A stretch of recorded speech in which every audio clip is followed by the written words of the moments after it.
R&BMoney. We up.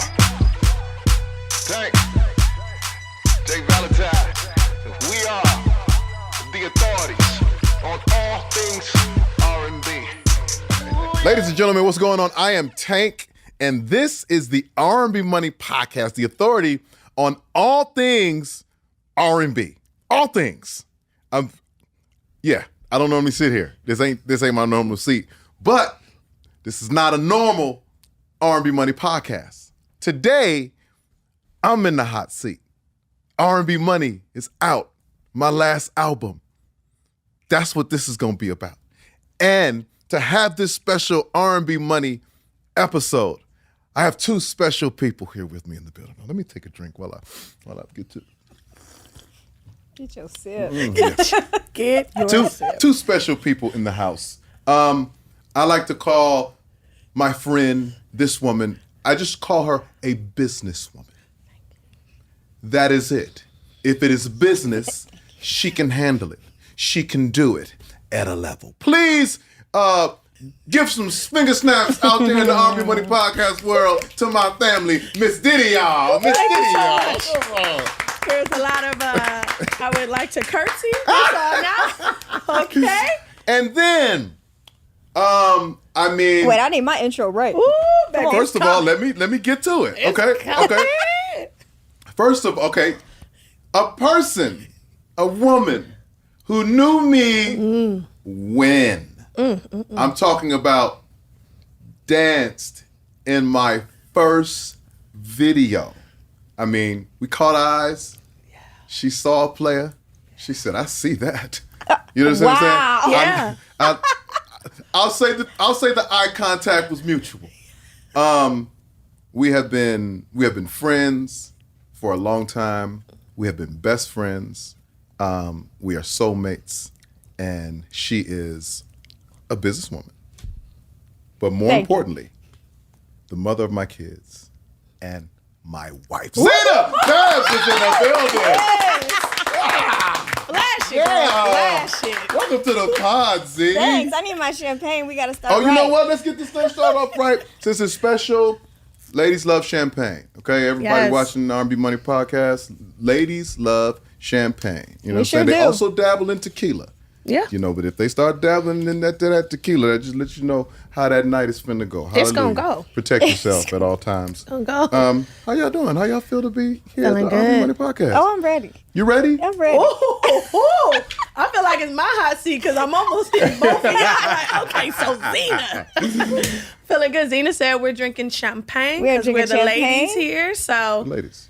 I mean, what a got you. freaking honor. First of all, can I say how inspirational you guys are? I know that word is like thrown around. You know, people use it. It sounds cute and whatever, but it's the truth, man. You know, I've been a friend of you guys for a long part of your journey, and Yeah. I'm just happy to be here with you guys as husband, as wife, a beautiful family, incredible friends to a lot of people, good people, you know, aside from what Thank you. the world sees on like Instagram or you on stage or anything like that. You guys Right. are good-hearted people, and you're good people to a lot of people. So I just want to say cheers to that. Cheers to Cheers to family. Cheers to keeping that thing strong. Amen. Come on, keep it Love strong. y'all. Keep it Give me a little strong. clinks. Keep it Give strong. me a little clink. Keep your eyes Keep it because strong. I You don't guys want to wanna know. go, yeah, I need Okay, all I my- need to keep it good for the whole time. That was needed. I'm not leading this. So I'm going to turn it over to the ladies, and I'm going to sit in this hot seat. And You trying to How start? hot do you want the seat? it's about my music. Okay, I my gotta be musical nice. I have to career. be nice today, It guys. I gotta be spans nice. 20-something years. If I we have could to give him stay his focused. flowers today. Okay, today's flower day for Today me. is Okay, flower Z, day. as you eloquently purchased for me on the I did. on the release of R&B Yellow Money, flowers my yellow to match flowers the yellow for my suit yellow on the suit. album. Yeah, you're awesome for that. You know, Thank we're all so about the much. details over here. Yes. Yeah, that was a great cover. Why Yeah. that cover? What was in that for that cover? What did that feel like for you? Great question. Shout out to my brother Rich Fresh, who completely just doctored up that entire look. Shout out to my brother Brian Javar, Yes. who I always look to for the cosign Yeah. when it comes to my styling choices and He's of serious course the about things you. he brings, to the table. I wanted R&BMoney, of course, as me naming the label R&BMoney. It means that R&B makes money. It looked like it. I'm a prime example of R&B It's the truth. making money. And so for the album to be called R&B Money, I want it to look absolutely like money. Sure. I want it to look refined. I want it to look tailored. I want it to look presentable, just on a level I probably hadn't been seen before in a long time. Normally it's tits Shirt out, out, tits shirt out. off. You know It's what the I'm saying? peel. He always has the peel. You know, Yeah, and I'm a big yeller for that. I'm always for his tit being out. It's just the truth. Show us your And tits. I'm always asking him, I'm like, when are you gonna stop peeling? Like, is it gonna stop? No. And I'm like, when I can't. That's when I'm Because gonna a lot stop. of people 'Cause can't. A lot of people can't. They sure can't. I can say that. Cheers to that. So I just Your a lot of people titties can't. are amazing. Cheers. Okay, I don't see Talk us know about where it. this Talk is about going what for me. Talk about what you get to touch on. Have a little champagne. I just think that that's an aesthetic of R&B that I want R&B artists to not be afraid of. Mm-hmm. You know what I'm saying? Because I think we've all kind of taken the dope boy fresh route. Sure. You know what I'm saying? We've all now dabbled into the jewelry and the black leather extra. jacket. We've dabbled into the. I think the BB Simon belt is back, and you know what I'm saying. And everybody's got the same jean and the same. We've all dabbled into that space, but I think that there's a space where R&B is also very buttoned up. Sure. You know what I'm saying? It's very classy and it's Very very clean. elegant. Yeah. You know what I mean? And that's the R&B that I grew up on. Sure. You know what I'm saying? Jodeci was, a break of the monotony, a necessary change to add balance to it all. But Boyz II Men was buttoned up. Oof. Maxwell, buttoned up. Yeah, Along they be with the suited and vocals. You know what I'm booted. saying? Or Babyface, buttoned up. It sounded like it. It looked like it. It felt like it. Yeah. It landed. Atlanta. And I think even with the album, I wanted to completely land in an R&B space. I wanted you to listen to my album and without a doubt know that we're somewhere in between the 90s and the early 2000s. Like that's where this album lives. And for the first 10 songs, my take on R&B is it's always a conversation with a woman or about a woman. And so them first 10 songs on my album, whatever you need to say about that woman or to that woman, this is your opportunity to say it in these first 10 songs. Let me ask you this. What's one of the most important things you had to say to Zena? Fix your face. R&B. It's about a conversation with a woman. Oh, you know what? You know what? Tell her where your inspiration comes from.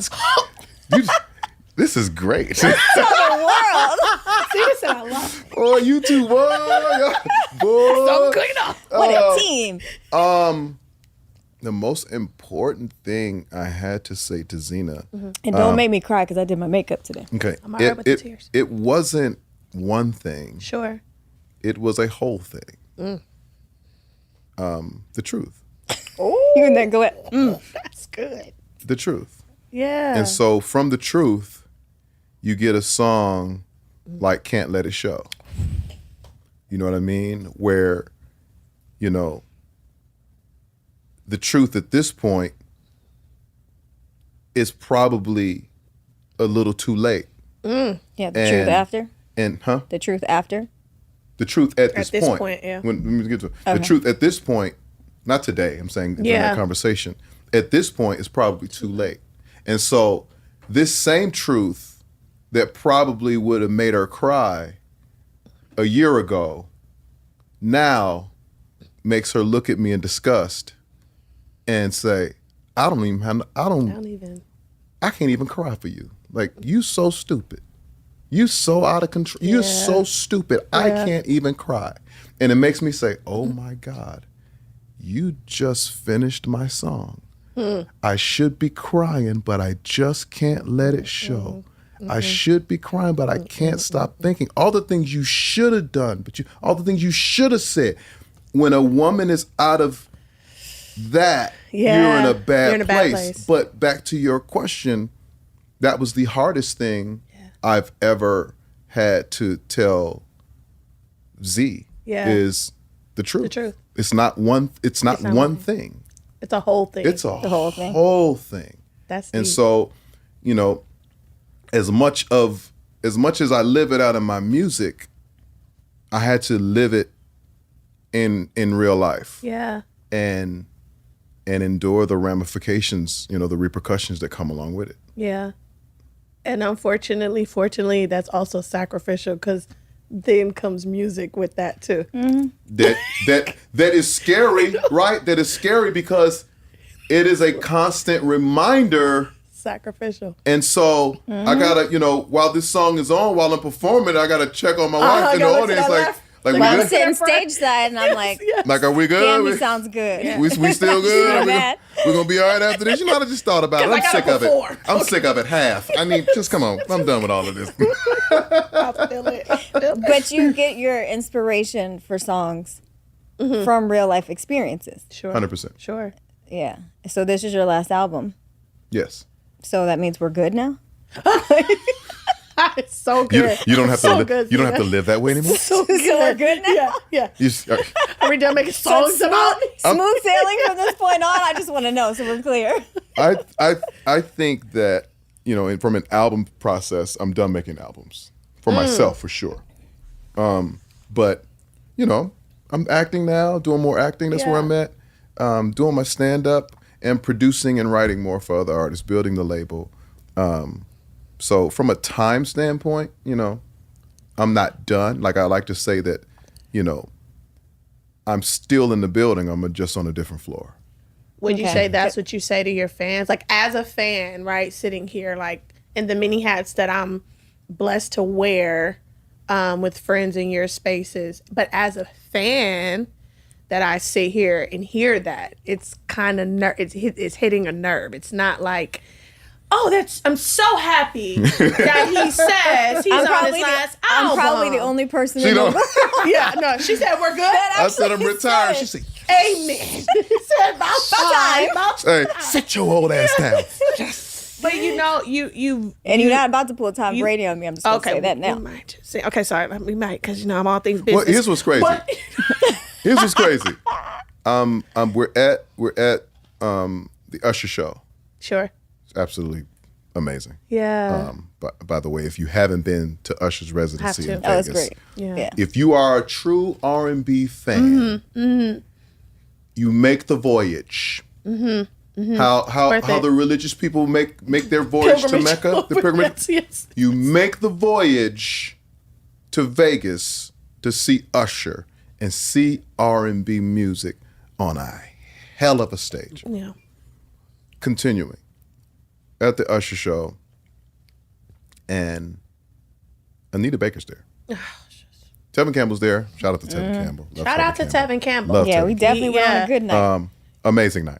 Anita Baker's there, and Anita sees me, and she says, "Oh my God, come here, come here." Wow. And she says, "We can't lose you." Don't do that to me after I had some sips of champagne. And I was like,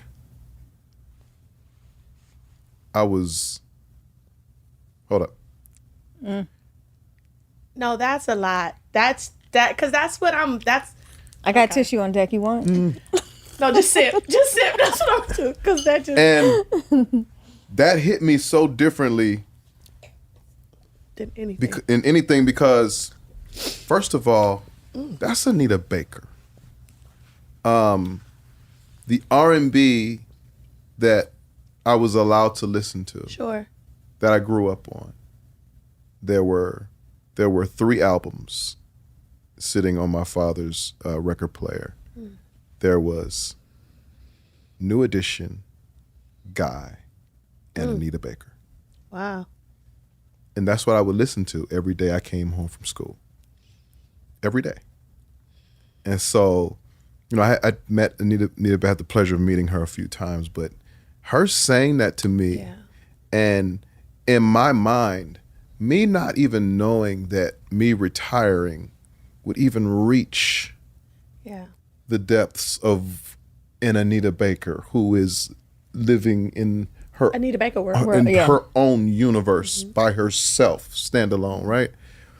And when she said that, like, I didn't know what to say.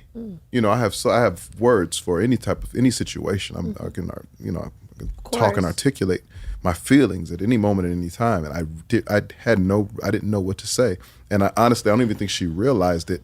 It was so much commotion going on and so many people thronging her and wanting to be in her space. I literally kind of just backed out quietly and got out of there because it just hit me. It just hit me in such a crazy place. And so, that conversation was I don't know what that's going to do to me moving forward, right? And then even before that, I have a conversation with DJ Drama. And I'm just, I'm quizzing DJ Drama about, the success of his label and how he's been able to do it for so long and building artists and all these things, because I really want to break artists. And DJ Drama, that's what he does. Yeah. And he was like, yeah, but this retiring thing, that's not it. He said that. And he was like, you have to maintain the platform because that platform is everything in terms of you helping your artists or the next generation of artists. Like, that platform has to be maintained. We can't lose that platform. And I was like, I heard him at the time, but I'm still just pushing my retirement and then Anita comes behind and says, we can't lose you. And I'm like, Jesus Christ. Sorry, Zena. Yeah. I'm sorry, Zena. Because it's, for me, it's like... No, I know. That's how everybody takes it. But not everybody would take it that way for every artist. Some artists could say, you'd be like, oh, okay, God bless. Okay, good. Good night. Okay, Thanks for letting us know. But for you, I think it's important that is understood that place, that throne that you've built and created, that's for you. I would love to sit here and be like, we're so happy about your retirement as friends, but I can't say that your fans are happy to hear that. That doesn't feel good because you have to think about what R&B feels like to you. There's no other music. I love all genres. I'm a child of a musician. I love every piece of every genre of music. But there's no music that makes us feel like R&B. It's rhythm and blues. It derives from everything our people created, whether it's jazz, blues, like it derives from everything who we are. It's our soul. Yeah. So it's like the general of R&B. And then right now it's such a crazy time in the R&B world because it's such a fight right now for everybody to say R&B's still alive, R&B's dead. Everybody has an opinion about R&B. And now you're like on the forefront of trying to save R&B or make it what it's supposed to be and bring it back to what it should be. So it's like the moment you decide that you kind of want to be done or walk away from it. It's like... in the middle of the war. It's like Tamika Mallory saying she's not going to do the Women's March. What? Where are we getting this to? Who we going to walk with? Who do we walk with? So it's... I encourage all sides, and I know that the heart is right to really save R&B from even a resource standpoint. Like, there's so much to work the Tank brand, to work the Tank music, to work that maybe it's a feeling, or I'm asking you, is it, well, how can I also build for other artists if I have to still put so much work over here? We're only human. I think I just have to manage my time better. It's hard to do that. And it's hard to do that because, but I think that my mindset being kind of in a retirement space has already given me the fuel to move forward really on building, you know what I'm saying, and grabbing and nurturing and then figuring out a time for myself. You know what I'm saying? So I think it's really just going to be about, trying to figure out how to manage that time better because it's been so all about me. Yeah. That I don't want it to be that because I don't feel like one person is going to save R&B. I feel like the collective is, and let me stop Everyone saying together, saved yeah. because R&B is alive Yeah. and it's saved. Yeah. But to get R&B back to its prominence, it's going to take all of us. It's gonna take people to feel though. Yeah. Well, I mean, it's going to take the people who make people feel. Sure. To push Come it. together. It's gonna take real R&B music. You know what I'm saying? Come Yeah. together. A great conversation with Usher, and like his passion about R&B music is just hearing him say it, having a take from him. I can't give you everything, Of course. but hearing that conversation from him was crazy because I heard him like, this R&B is my shit. Like I heard a different Usher Yeah. Yeah. than I'd ever heard Yeah. in public or in an interview or anywhere. Like I saw.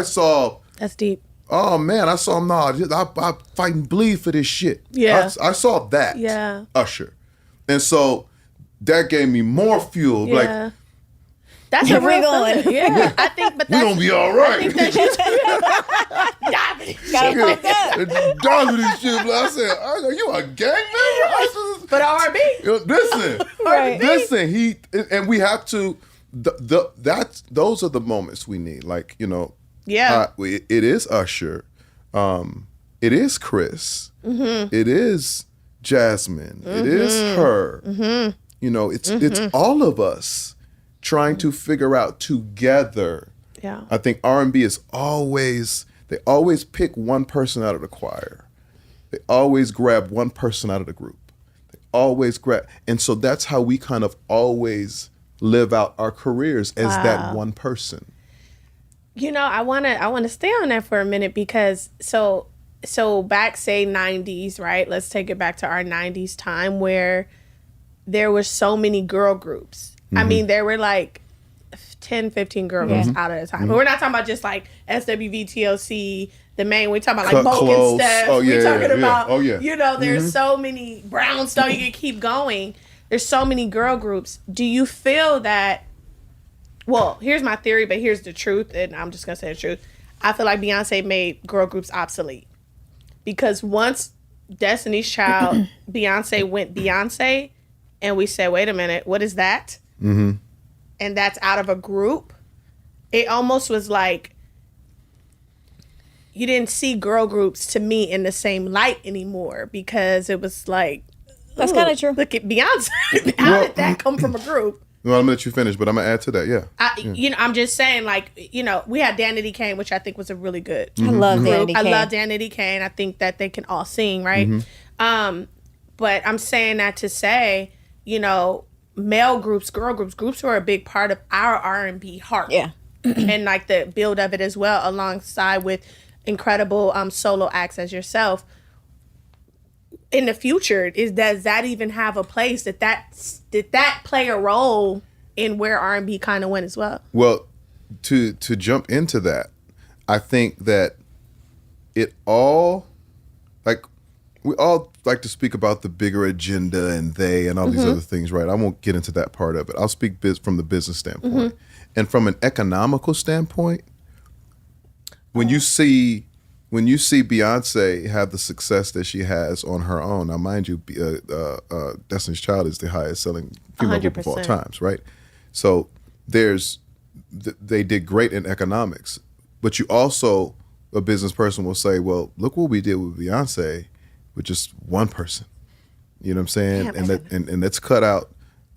We didn't have to do 2 more first class tickets. We didn't have Takes to a lot to move a do girl. glam for 2 more people. We didn't have to do. Wow. Okay. So maybe we should just be looking for Beyonce's. Just economically. Yeah. You know what I'm saying? Just based on the success of because everybody's chasing lightning in the bottle, which is Wow. it's Beyonce, right? Yeah. And so the economics of a thing, even with solo artists, you know what I'm saying? And so R&B, of course, back in those group days was more expensive. Sure. And what we didn't figure out how to do is how to make it economical in 2020, 2021, 2022. Budgets aren't the same. And artist development department is no longer. I feel So- like there's and- no more artist development. There's Well, not at all. back in the day, the artist development started in church. Sure. You know what I'm saying? Or on the street corner. You You know what I'm saying? Where you was singing every day on the street corner with your guys. You know what I'm saying? Or you were singing in the bathroom at the high school with your guys. Or all of y'all went to the same church. Yeah. You're singing in the same choir, singing in the same group. So from a vocal standpoint, you know what I'm saying, and a unity standpoint, that was built there. When you got to a label, then how to be an artist was developed. Yeah. Right? But everything now is for his damn self records. Everybody's solo minded. Everybody's about what makes me happy. Everybody's like what I'm on. And if it doesn't satisfy, or if it isn't instantly gratifying to me, I'm out and I'm going to go find the thing that is. So as we are in this instant world and we're talking about groups that take time. Yeah. It takes time. A lot of rehearsal. A lot of rehearsal. Even from being a dancer in the business, there were so many artists and groups that I got hired to be a part of for artist development. Yeah. And you're in the studio, it's shit that's never seen anywhere else, but you're in the studio working your ass off 8 hours a day, 6 to 8 hours a day. I don't even hear anybody doing that anymore. Like just working on it. Can we also give some real finger snaps and hand claps to the dancer world and what Zena has also brought to the dancer world and created and pioneered. I mean, and really pioneered because it's easy for you to say, oh, when I was a dancer. No, let's place it where it really is. We're not talking about, and no disrespect to any video girls or vixens or anything like that. I love the art in any form. So let's not take it out of context. I was both, by the way.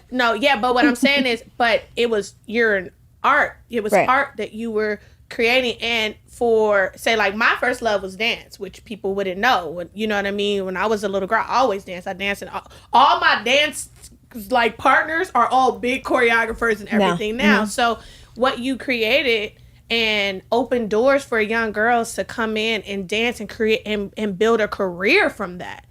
And that had a lot to do with the success of artists like yourself. You had to book dancers. You can't just be on that stage, and that's how we met. I was his first dancer. But that's a big part of even like this conversation about the artist development and what it takes to create rehearsed, something. 10 days? Literally 10 days. When I got hired to do his video, they were like, okay, we're going to have 10 days of rehearsal, 1 day video shoot. I was like, 10 days of rehearsal? I was like, oh, he must have a budget. Right. I had a budget. Not only was it 10 days of rehearsal, it was like, how many dancers do we have? 10. It was, really? It was like 10 to 12 girls, something like that. No way. Because I was dancing. Yep.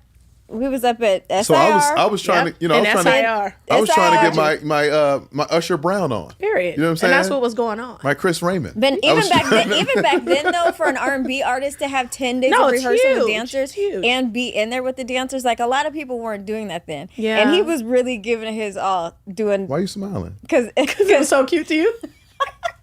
Why you? Because I always say he wanted to be a dancer so bad. I was a dancer.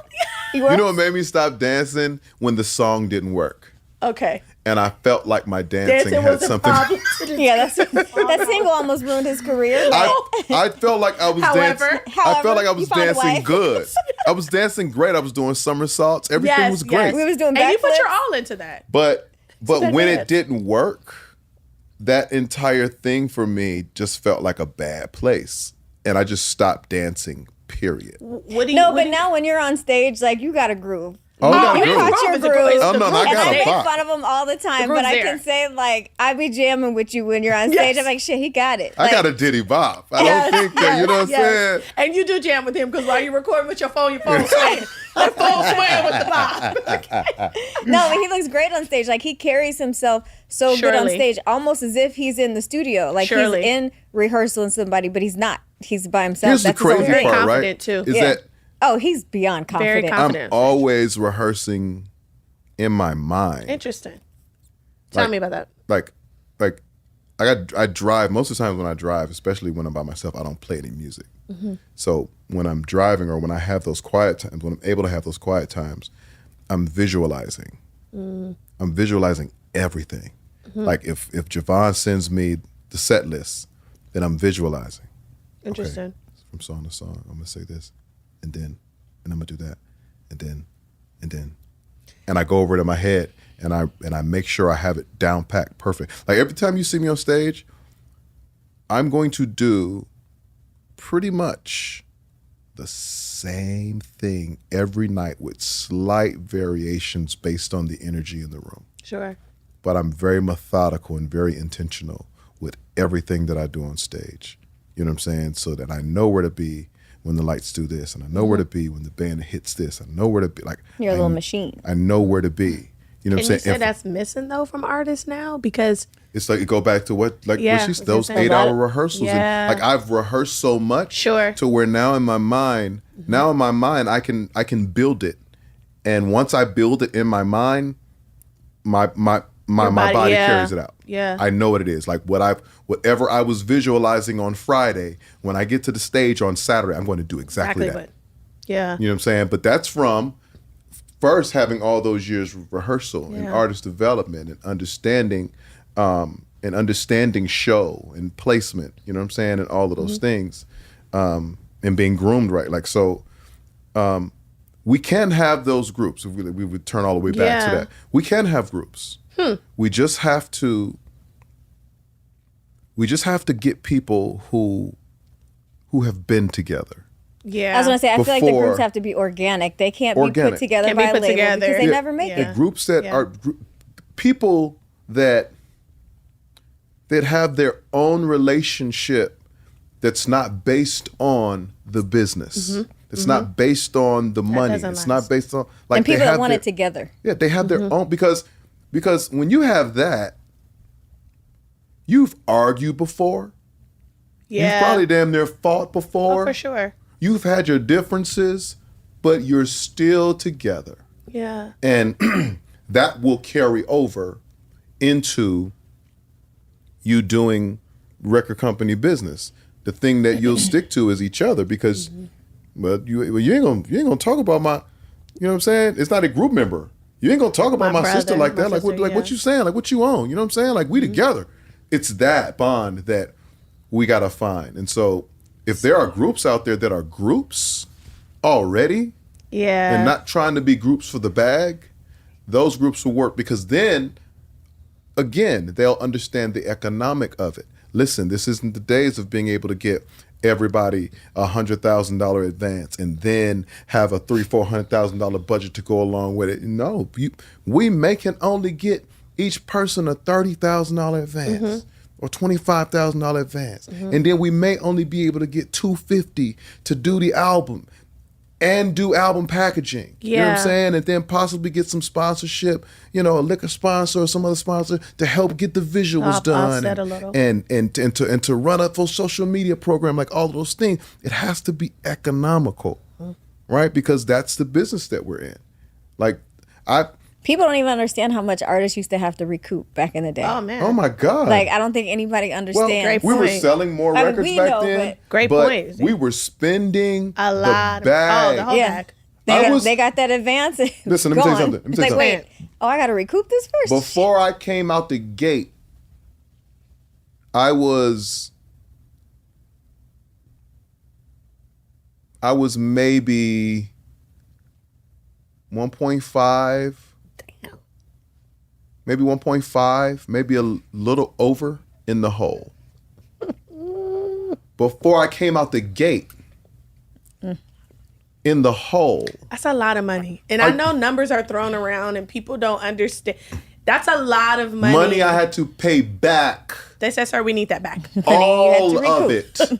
People need to understand what recoup means. Yeah, they do. Yeah. Ba-boom. Yes. Recoup. Against everything. Yeah. So, we aren't living in those times anymore. We aren't living in, but that's what my time away from the artist space is what I want to be able to develop.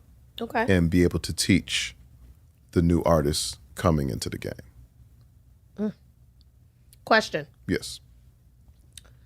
Tank's #1 album chart-wise is what? #1 album chart-wise? I think I had your top-selling album. I'm sorry, not album, single chart-wise. Oh. Or song. When We. What's Tank's #1 song to himself, though? If you could have said that should have been my number one song, even though When We is I'm gonna tell you a song that should have been my number one song. And Zena, I want to hear yours. No, I'm trying to figure out. I know he's gonna say. I'm gonna tell you a song that should have been my number one song that I think would have. I mean, I've done well. Yes, I've done well. I'm still doing well, but I think would have. I don't know, but this might have done something crazy, and I might have went somewhere else. Celebration featuring Drake. That's your song? Well, how did that song get together? Let me tell you something. You said that's my song. That's your song? I love that song. Go ahead. It's my song. No, not your song. I'm saying that's what So you. number one, yes. Yeah. No, she's saying number one. I'm saying number one song in terms of the song that I think could have outdone everything, all of my songs. Sure. Right? Like Drake is on fire. He's fire. You know what? Fair. He's always been on fire. But he's on fire. Okay. He's on fire. Eat it. And we get on the phone. He's like, "Bro, I'm a big fan, man. That's Sex, Love, and Pain." And I was like, because she actually introduced me to Drake. Who got him on Celebration though? I mean, okay, go ahead. Must have been you. You want to pat? Go ahead, hit your shoulder one time. Too, babe. She want her flowers. I didn't know you was gonna say that. Hit your shoulder one time. Since we're here, yeah, hit your shoulder one time. camera, Hey, Diddy, filet, yeah, hey. I don't even think I knew that. So yeah, it was the time. So you introduced me to Drake because I didn't know who Drake was. I didn't know Drake. I introduced him to the music. So I go. Let's clear this up. You gotta see, we have a past here. So I go to her house and she's like, "Oh, this dude calling you out on this song. You're like, it's crazy. You gotta hear it." I'm like, "What song?"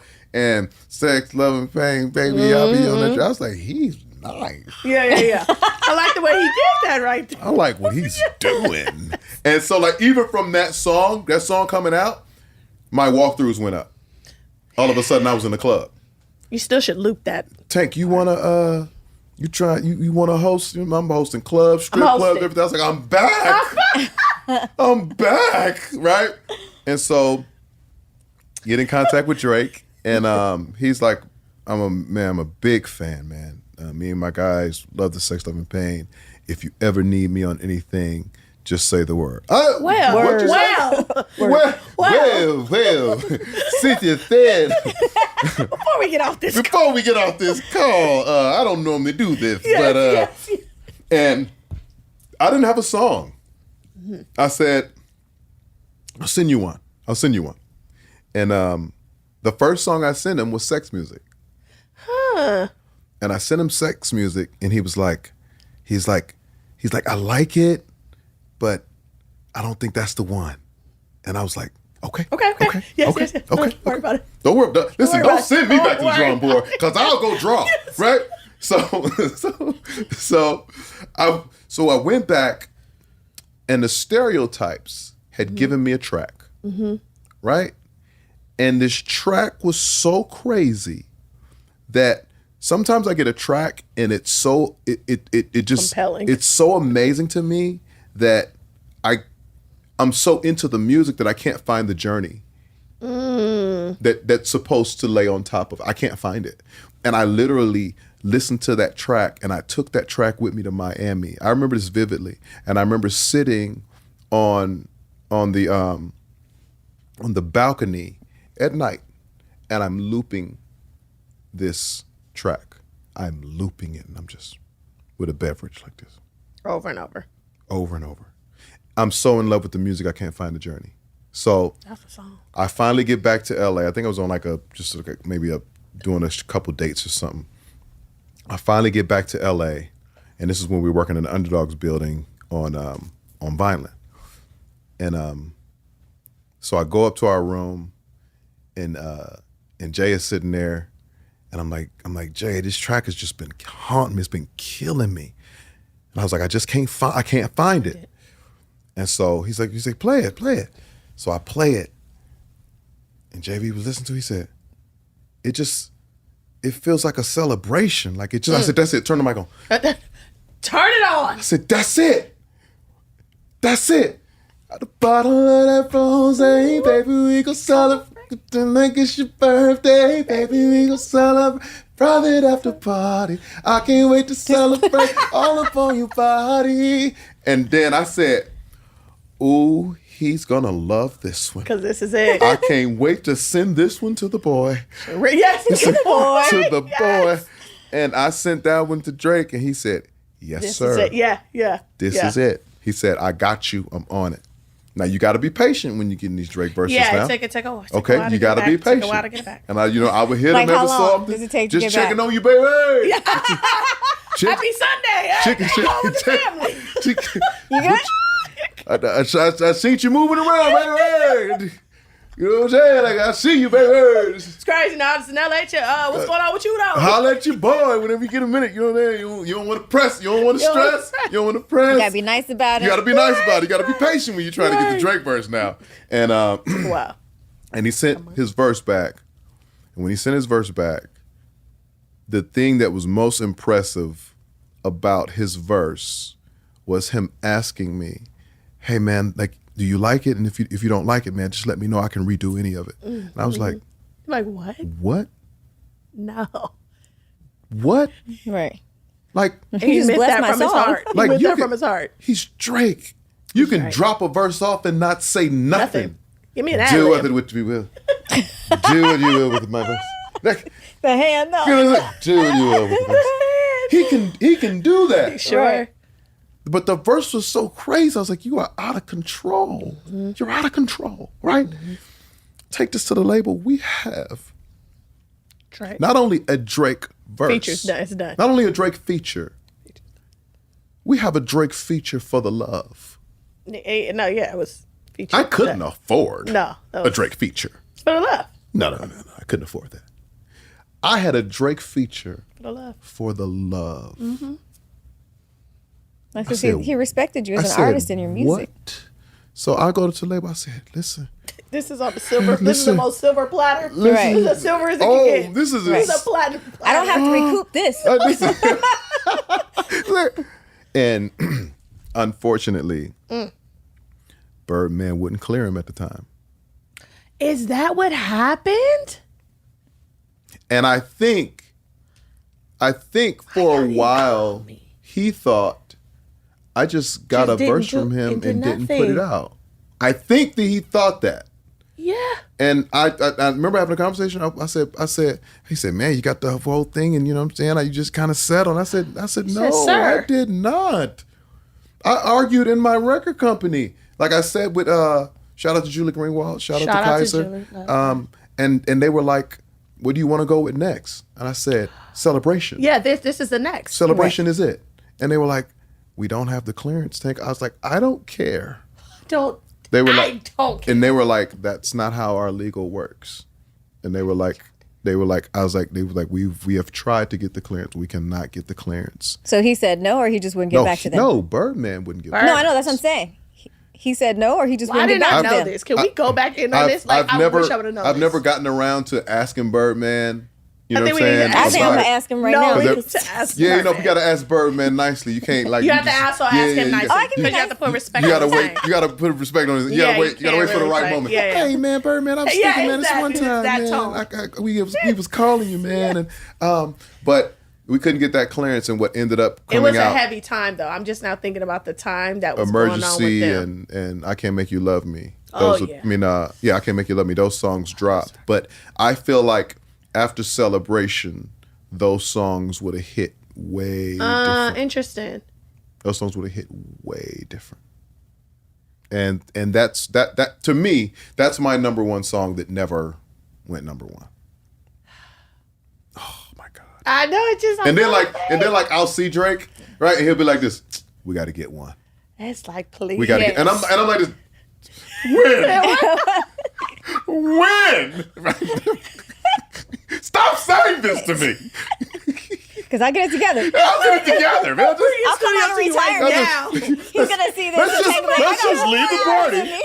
Let's just leave the party and go Right get this now. one right now. Bring the studio to you. That's it. What do you need? What do you need? Oh my God. And he said it like 3 times. Oh, so we have to do that. Maybe that's the goal. And that's every the time he says song. it, and every time he says it, I get excited. I say, babe, he said we're gonna get one. She's like, he did. Look at his face lighten up. He said we're gonna get Aubrey. one. Come on, man. Aubrey. We're gonna have to set that up. That's the retirement song. Make a couple calls. What is your most meaningful album? Great.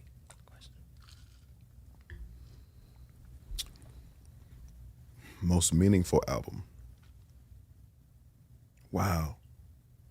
They're all my babies. Mm-hmm. They're all my babies. Mine too. Sex, Love, and Pain. Sex, Love, and Pain is probably my most meaningful album because first I had been put on the bench, and then due to how much time had elapsed, I've been written off. So, I kind of got forced into writing and producing for so many people because I died off as an artist and I needed to feed my kids. Yeah. You know what I'm saying? I didn't have any other choice. That wasn't the space I wanted to be in, but the space I had to be in, which ended up being a major blessing in disguise, right? And when we were getting ready to put this album out, a few things happened. Z was there for everything. Yeah. Shout out to my OG Fats who says, man, I got some guys. If they're not going to play us, I got some guys that'll get us in the game and put the money behind us. In comes BMF.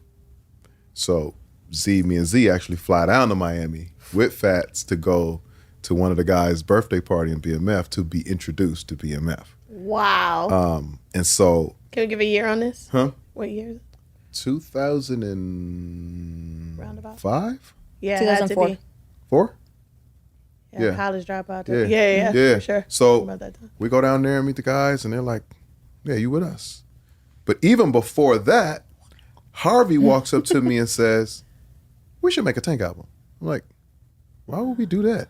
He said, we just should. Yeah. Like, what do we have to lose? I was like, man, they're not really fucking with me right now. Like, he said, so what? Let's just make some music.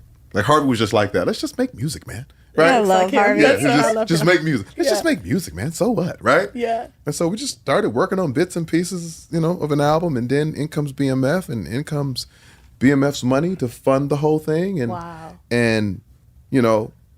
and then comes Barry Hankinson doubling back around like, hey, what's going on over there with my artist? Like, oh, now I'm your artist? You know what I'm saying? Like, yeah, it's you my going artist. on. That's what's going on. It's so little hater.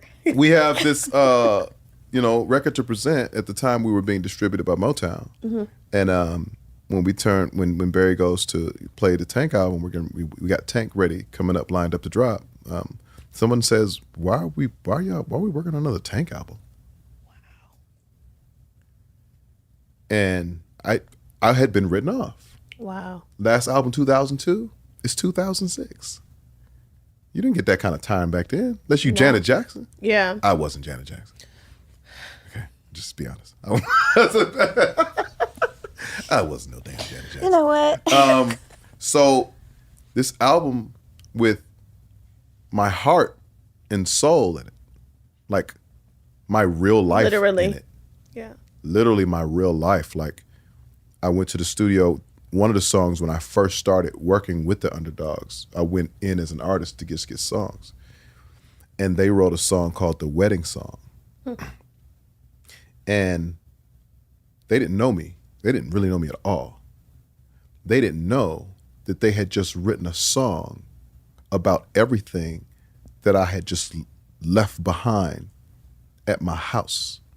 They had written it and put it in a song, and I sat there and I had to stop myself from breaking down crying in front of these strangers.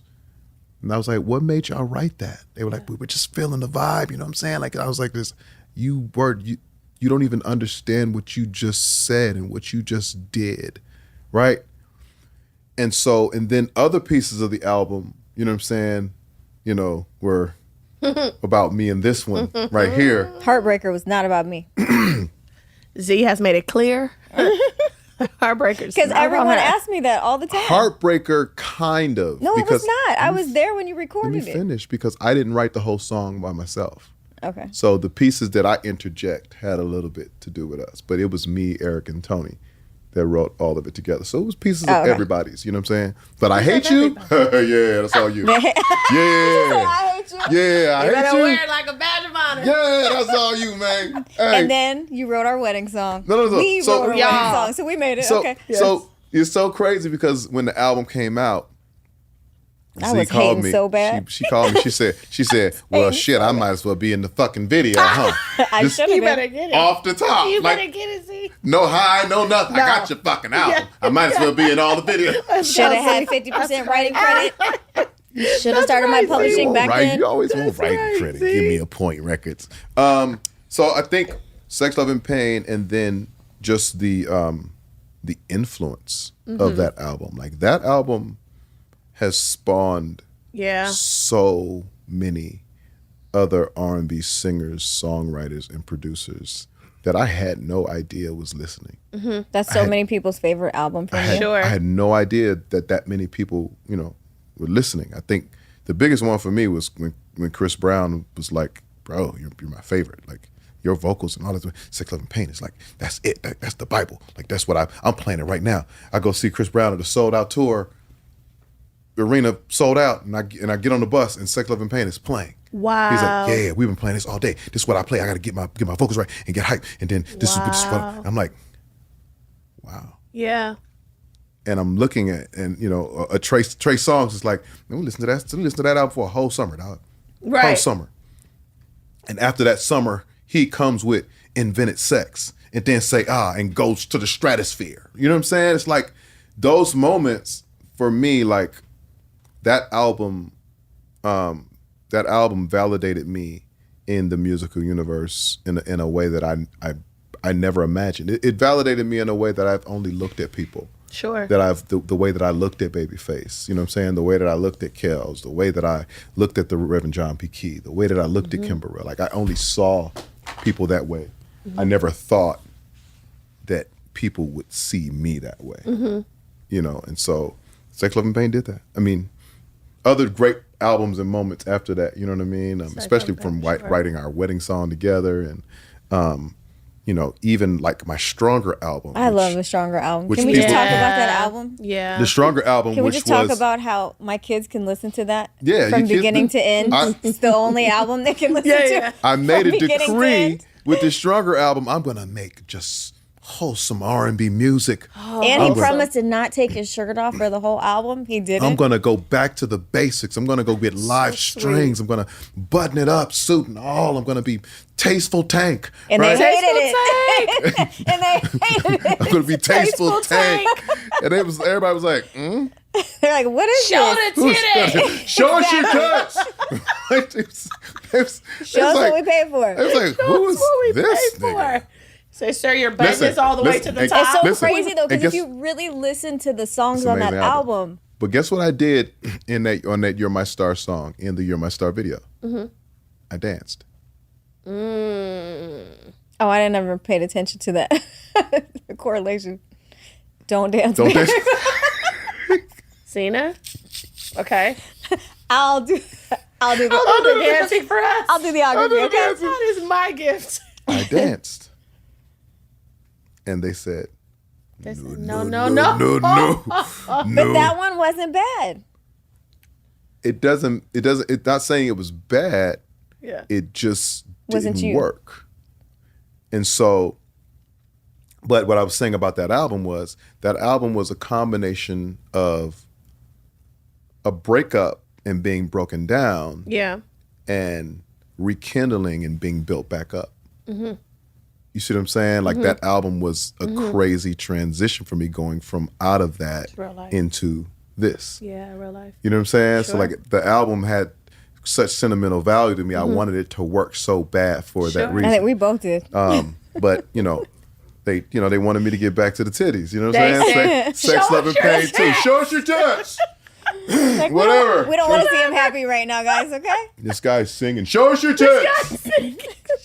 This guy's singing. I don't get it. Show your tits. Can we talk about how I always tell you that I always tell Tank, because he's like, yeah, I need dancers, I need singers, I need the lights, I need this. I'm like, you don't need anything. And I know he thinks I'm hating because I don't want him to have no other dancers besides me. But I'm always saying, I said, it's really rare that you see an R&B artist this day and age that can carry an entire show. Sure. Carry an entire theater arena with him, a piano, a mic, and a light. And he doesn't need shit. And I say that to him all the time. Like, I mean, I guess it makes sense even when you say it, like when you do your dancing and it just doesn't work. I'm just saying. It's terrible. No, I'm not even being funny. I swear to God, like the way that he carries an audience on stage is ridiculous. I love it. I'm so amazed by it. I do appreciate it, and it's like I see that, right? I get it, but when I go to like a Justin Timberlake show, and he's giving a little. Baby, when I go to Justin. Usher show, I mean, when I go to Chris Brown show, I know I can't do nothing. We of that. know that. It's just that's too far. Yeah. But some of the polished things that I see, you know, Usher and JT do, I'm like, I could do something like that. I could do some of that. Yeah, Not all just of a it. little slight turn, hand down. I could give you. Stay in my little four square. I can stay in my little four square. Yeah. I could give you. That was good. I feel like and so I get so enamored, and I'm such a fan of artists that do it that I just be wanting a piece of it. Not a whole, you know, I just be wanting a piece of it. And but you on stage is so amazing. You at the piano, you and your personality, you and your comedy, because he has a comedy section into his show as well. And it's like, people are like, damn, I didn't know Tank was funny like that. Can we like say a lot that? of people don't realize how funny he really is. In my conversations with people, because I happen to know a lot of people, I always say, I probably bring your name up so many times your ears have to ring, because I always tell people, one of the that's not fun. One of the funniest people I know in this world. She's terrible. See, no, don't even ask. What she said? Because she said it on this ear. We should do one I can't hear. That's why I need to sit on this side, because I'm like, he's not going to be able to hear half the things I say. I love you, babe. Don't get in the mic and say it. Like I can hear it even more. No, but I always say, Tank is literally one of the funniest people I know in the world. Like, if we're hitting top, like, he's so funny. And that's something I always try to say in conversations when anything comes up, artist-wise, music-wise, if you come up, because I feel like it's something that people really should know about him. It's not like I'm so glad you're trying to do a incorporated comedy. that into his it's show, like, though. Yeah. No, that's your personality. It's really who you are. It took a minute. It took a minute for me to be comfortable, you know, with the goofball. That is. Because your friends and family know. Yeah, my friends and family know. But it took a minute for me to be comfortable with just being that, you know, just on stage. You know what I'm saying? And it took being around Jamie Foxx. Yeah. And learning how to deliver it. You know what I'm saying? Understanding the timing of it. You know what I'm saying? To really be able to put it together. Like being that time with him, you know, being his understudy and just watching, like, oh, that's how you deliver it. God, that's how you deliver. Okay. I mean, he's a master at it. You know what I'm saying? But I was able to just grab pieces from him that I knew I could take and incorporate into my space. We've seen you act. We of course have seen you sing. We've seen you dance. Zena singing stick. We've seen you have really great comedy show moments in your show. What do you say to people that act as if you can only have one talent as a person? Like, you're really a quadruple threat person organically. Those are your real talents. We're in a day and age where you better have more than one talent. Well, you better. Yeah. Like, you better be able to diversify that portfolio, because my saving grace quietly was Instagram. Because outside of my music, nobody knew me. Sure.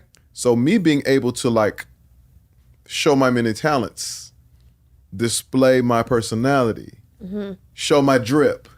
That's a skill. That's a gift. Oh my God. It's a gift, Zena. The drip is a gift. Yeah, it's expensive too. I mean, that it is. Talk about it. Okay.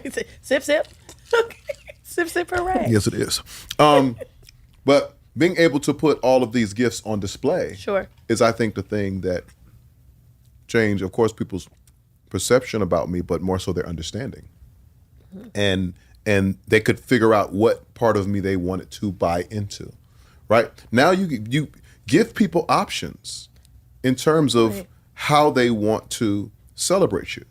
You know what I'm saying? Like, his music is cool, but his jokes, he's hysterical. You know what I'm saying? Yeah. It's not really that funny. I don't really like his music, but man, he be ragging. When he put that shit on, he put that shit on. You know what I'm saying? Or, I don't really like all, you know what I'm saying? But when he was Gerald Busby in the New Edition, he was killing that shit. Like, and so the more you have, I think the less people you lose. I'm gonna get you with something. I'm gonna get you with something. That's a good point. You got too much to offer. Yeah. You're gonna like me for something. Right. That's a good point. And so I think that, people should not be afraid to venture out and grow and develop all of your talents, all of your gifts. Like, there's no one way anymore.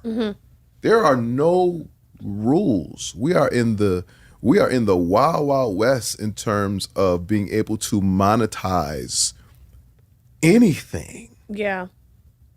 People are monetizing everything. Yeah. Selling everything. There are at least... I've been getting exhausted. I'm like, oh my God. No, seriously. There are at least 100,000 people that'll buy anything. Yeah. There are billions of people in the world. Some things you shouldn't sell because some things are. Hey. Keep but listen, but guess what? There's 100,000 people. They are. There's 100,000 people that want to buy that. That is the truth. Okay. There's a black market for everything. Which one do you actually want to pursue more, invest the most of your time into? Is it would it be comedy or would it be acting? Acting, for sure. Yeah. Comedy, stand-up helps me. You love stand-up. Stand-up helps me perfect my timing when I'm in front of the camera acting. Interesting. Because as much as I wanna save the world and shoot them up and be like, not the Rock, but like maybe the Pebble. You know what I'm saying? No. No? Yeah. Okay. The Rock to act. The Rock? I know. The Pebble? I got that. Yeah? Okay. I gotta work on that one. Funny to me. You work on your material. I'm that one in the audience. I'm like, a horrible gauge. But Diddy laughed. She laughs at everything. Everything you She's do. your friend. She believes in you. She believes in you. Yeah. Acting, for sure. Because I feel like at some point I'm going to end up like in the romantic comedy space. You know what I'm saying? You want to be a rom-com? That's where I'm at. I'm a rom-com And you want to be a fanatic. superhero so bad, though. I do want to be a superhero, but I think He could be a superhero. I think even within me being a superhero, I could still be fun and funny. Yeah. Shit, the superheroes nowadays, they're hysterical. They're the ones. They are funny now. So like Ryan Reynolds? Yes. Ryan Reynolds he's is so absolutely funny. hysterical. Please. I love Ryan Reynolds. I love Ryan Reynolds too. I'm a rom-com fanatic. Me too. Like that, I'm choosing that over everything.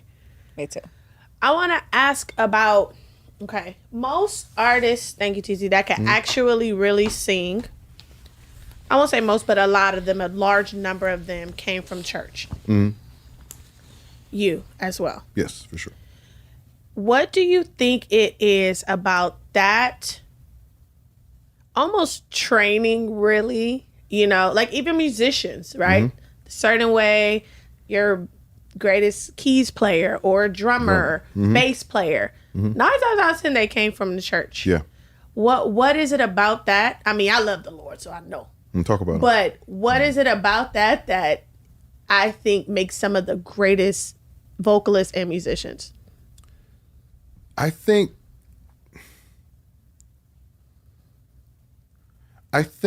in, I don't want to go too deep, but I think in God's presence is the ultimate place to train. I'm running around the church. I'm running around. She gonna catch it.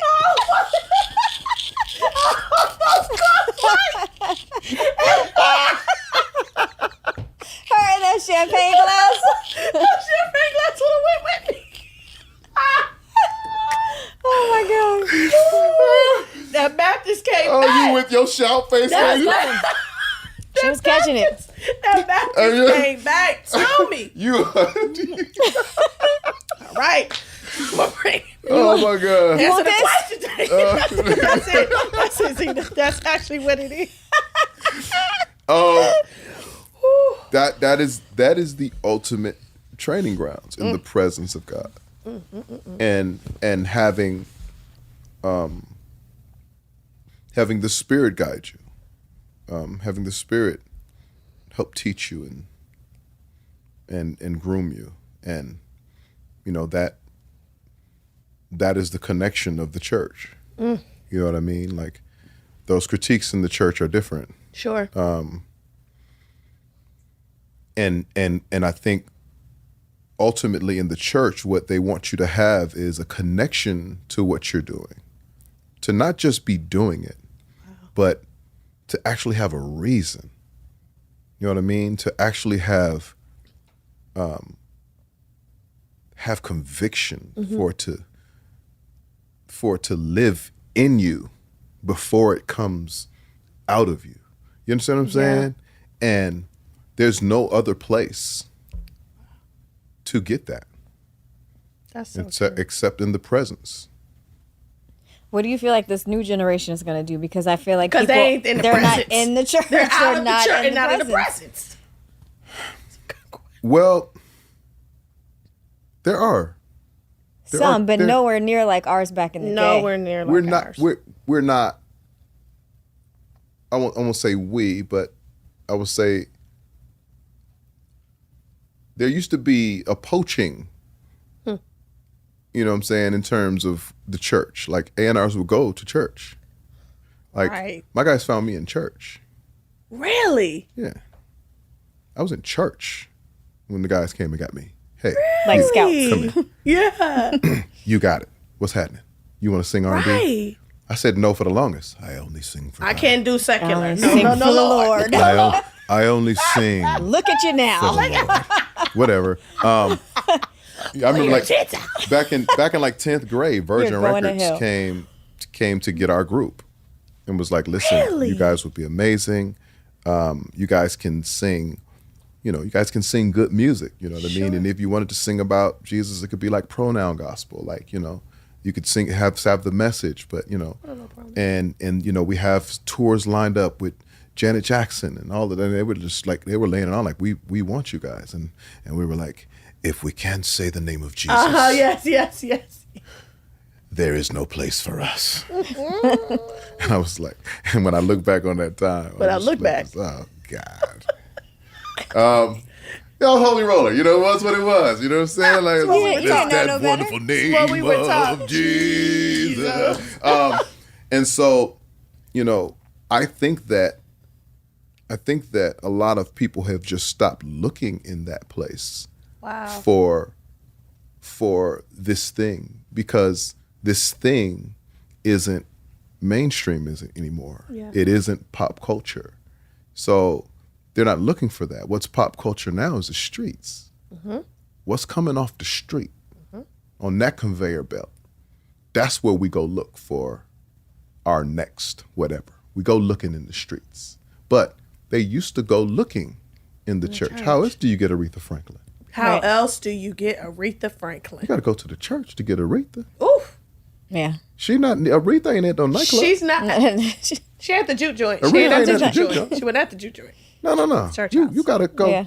Wow. You got to go down by Aretha's house. Yeah, you do. On that corner. Right there, that church. Right, that's where she at.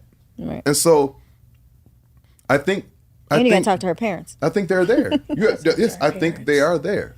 Tashawn, who produces Feather. Mm-hmm. It's a church kid. You can hear it when he produces. Yeah, you can hear it when he sings. He's a church kid. You know what I'm saying? Like, without a doubt. Yeah. So they're there. It's just going to take the people who know where it is and know what to do with it to go get it. Like you. There it is. Steve. Acting. What is the difference on stage, right, singing, and then on set portraying whatever this role may be? The difference is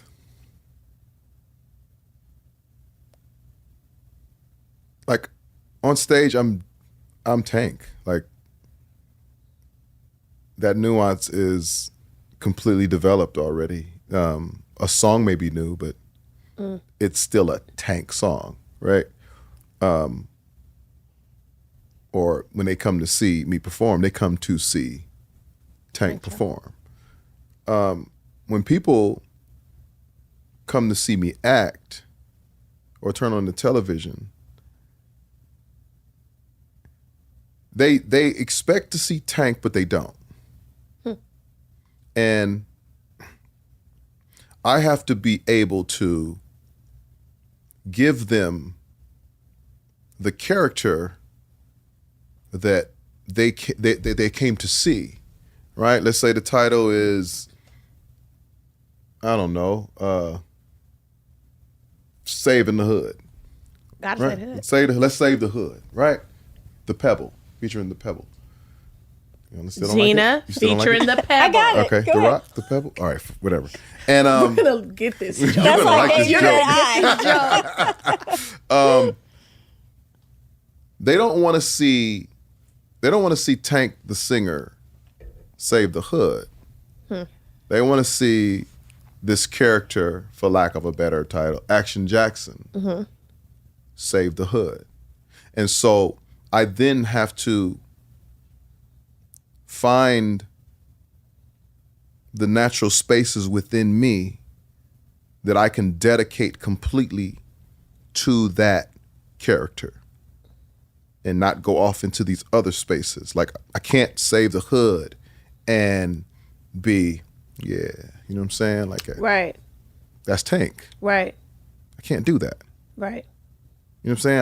I can't, like there's certain things that I can do as Tank that don't work for the Action Jackson character. You know what I'm saying? When I'm doing the interview, you know what I'm saying? Like when I'm doing my interviews as Tank, I have to be personable. I gotta be fun. It's gotta be like, yeah, Tank is cracking the jokes. But when I'm Action Jackson, I'm saving the hood, I have a real concern for the people on my street. Right. How are you gonna help us, or do we need to help ourselves? Look at how his whole You demeanor just just hopped changed. into it. I'm sold. You know what I'm saying? Sold. Sold. It landed. Yes. Zena. Action Jackson 3 coming out next. Saving the hood. So it's like, it's still me, but it's dedicated nuances to that character. It's not everything that you've seen me do before. It's not all of Tank. It's linear. It's one piece right here. These are the pieces from me that create that character, that connect with that character. We're only using these pieces right here. That's why I can't do it. You can do it. Z wants to do it. She should though. He laughs She at got me to all do the comedy time. though. She's too damn funny. No, but that's just Did you hear her? She's Did too you funny, hear? What dude. did I just I change know, the other I day? know you're Ridiculously funny. funny. You are funny. I laugh at you all the time. Yes. No, she has to. She's ridiculously I funny. have great comedic timing. You do, but you You have to do it in do. front of Anybody the, out timing there is wants to good. know? you have to do it in front of the camera. I have a camera right here. I'm good. It's not the same. It's not the same. Okay. There's no action. We'll just work on it. Action There's no Jackson. last looks. Yes. Yes. Them last looks make it. Last looks. Oh, All right. It's about to happen. It's about to happen. Just sweat. Oh, that's me? My line. Okay. What is it? Oh, that's me. Line. One more time. You just started. Can I Line. get a teleprompter? Go to. Y'all gotta teleprompter. Because I can't remember shit. Tell it to the director. Line. I need giant size. Size giant. And then I need Can't my see. glasses. And then I need my glasses. Let me see what this is. All right. Okay, I got it. Okay, I got it. Stop, bro. It's at nighttime. Like, just cut. What do you want people to know about you that you don't think they know?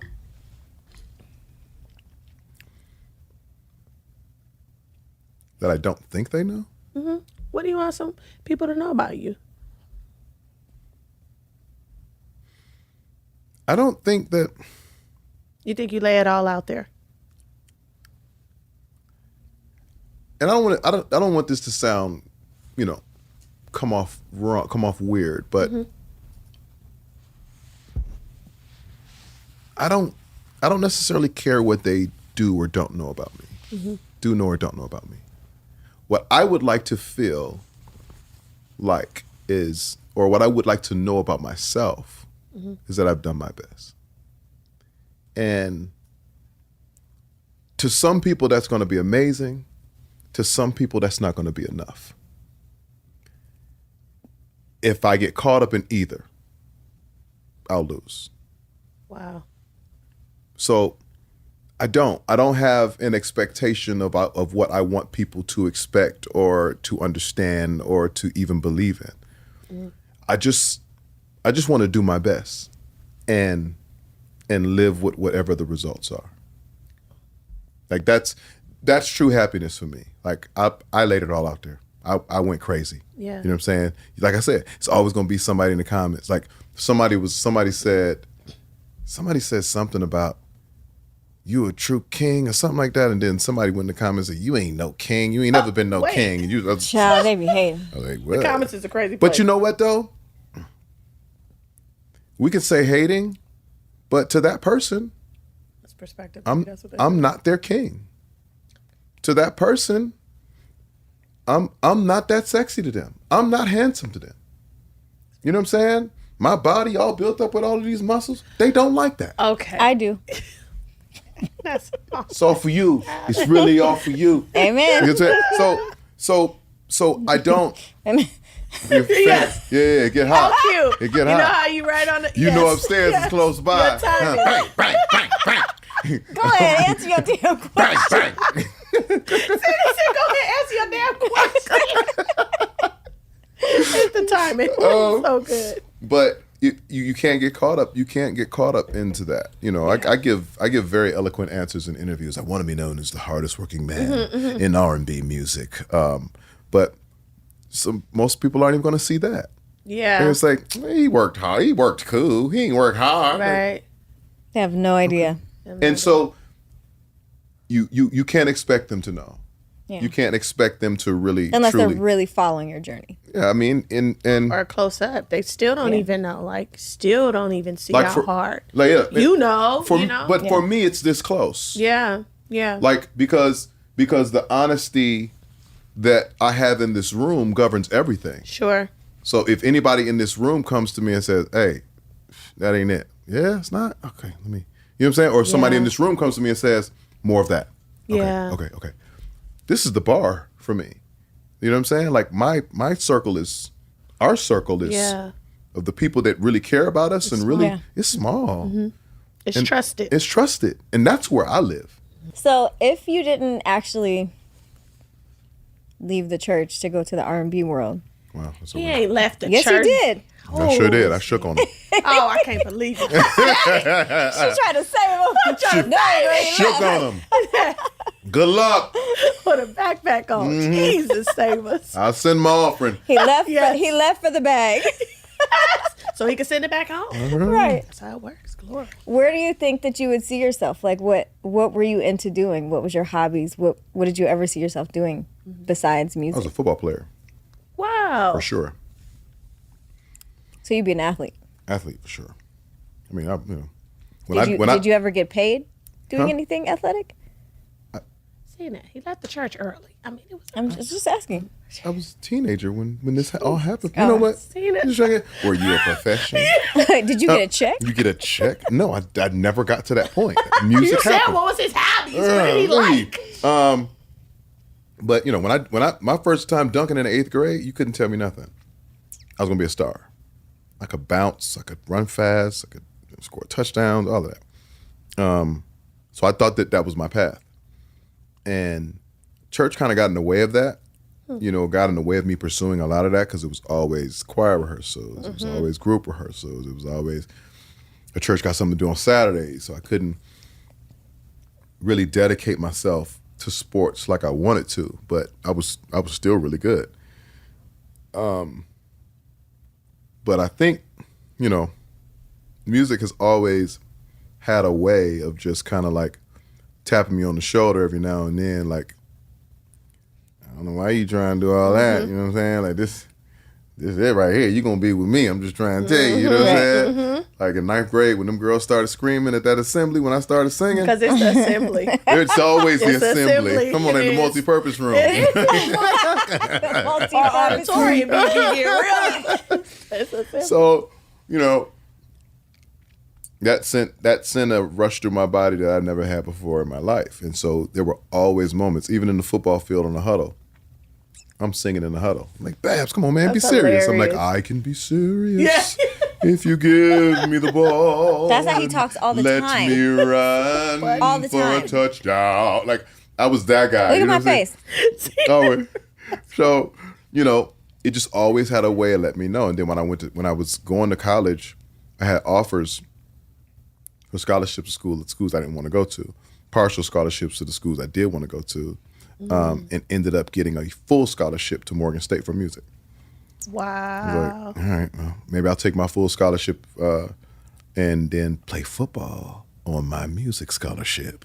And they were like, no. We gotta let you do that. You gotta recoup. Exactly. You gotta recoup. We need you during football practice hours. Yeah, we're gonna need you, man, to do these classes. Yeah. And so music has always had a way of reminding me, like, I hear you, but this is where you're supposed to be. Wow. And so it's always meant to be. It's always meant to be. I listen, I'm an athlete to this day. You know that. I work out twice a day. Yeah. But that's just, that's my nature. That's the competitive nature in me. That's just always going to be there. But music has always given me no choice. Wow. Instruments. I think that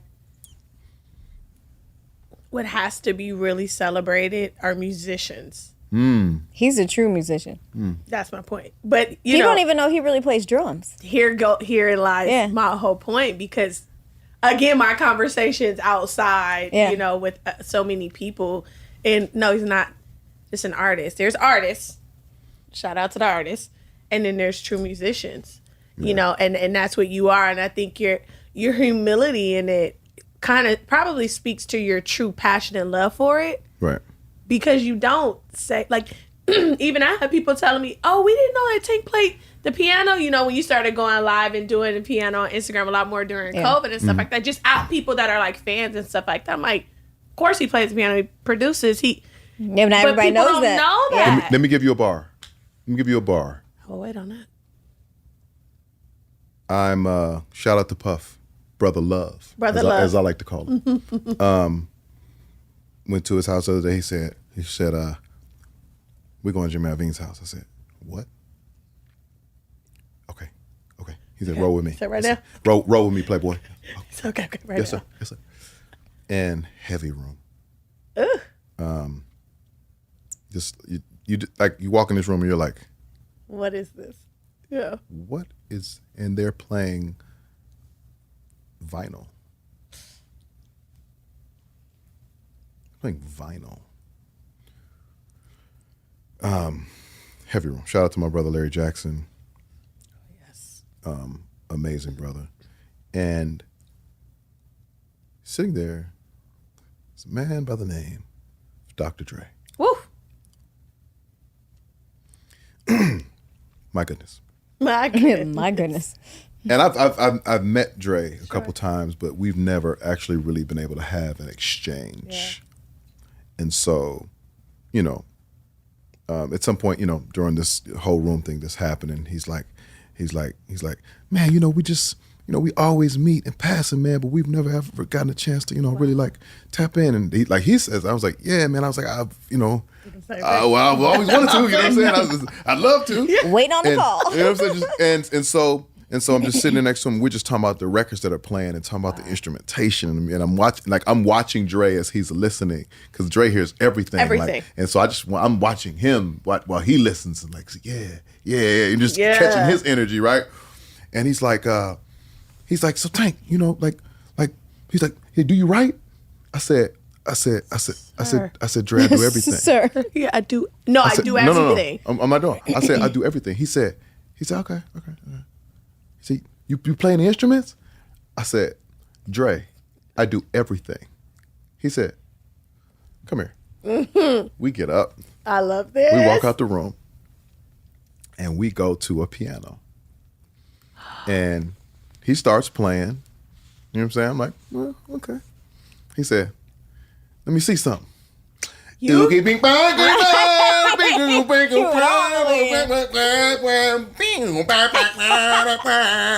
Like, well, he like, oh, you. I said, play. So then he started playing something else. He said, I said, oh, I see where you're going with that. You're going here.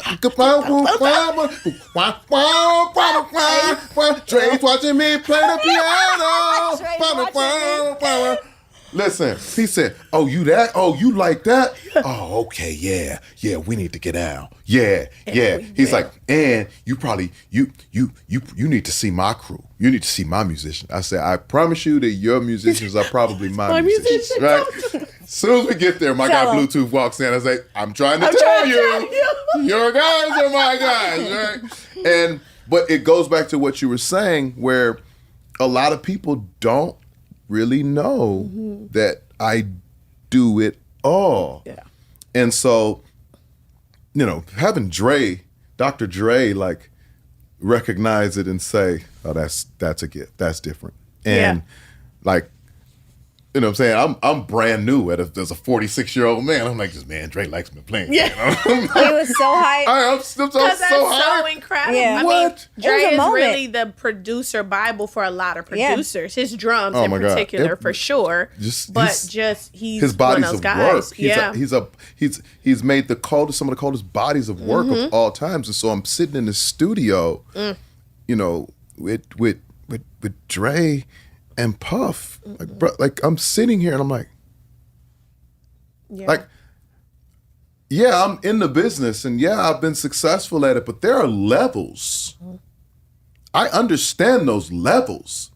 And so when I'm sitting in the room with those levels, I am paying attention. Sure. I am taking notes because I am trying to get to that level and making myself available as a musician or as a songwriter or as a background singer or whatever's needed in the moment. You know what I'm saying? You speak about humility. Yeah. I love music. Whatever you need me to do, let's get it. I don't care what it is. Let's get it. You just need me to clap? Okay, let's get it. He came home so inspired that night. That's what it is, though. He came home so inspired that night. I said, this fool gonna do another album. You said I was retiring. This fool gonna do another album. We are now. Thank you, Dr. Dre. Appreciate it. Yes. But that inspiration you can't pay for, you can't muster up, you can't find it. That is so magical. Like, you gotta imagine, a Puff saying, listen to this. And playing music for me, looking at you like, or Dr. Dre saying, listen to this. And like, looking at you like. They need your feedback. Like, and like getting your take on it. Like, like you're going to say anything other than it's amazing because it's absolutely amazing. Yeah. Like I said, there are levels. Yeah. And growing and still wanting to grow, to preferably be on that level one day. Like, these guys are guys. Yeah. These guys are $500 million plus guys. Huh? Yeah, I need to be around them. Here I am. What does Jay's house look like? Yeah. So, what the studio look like? It's more of that discovery that I think. Discovery is a great word. It's more of that discovery that, as I move into these other spaces and I'm able to rub those kind of elbows and things that I think more people will be exposed to. Oh, we can call Tank for everything. Count on him for that. We can count on him for we can count on Tank for everything. Outside of piano, what's your favorite instrument to play? Because people now know you play the piano, but that's not the only instrument you play.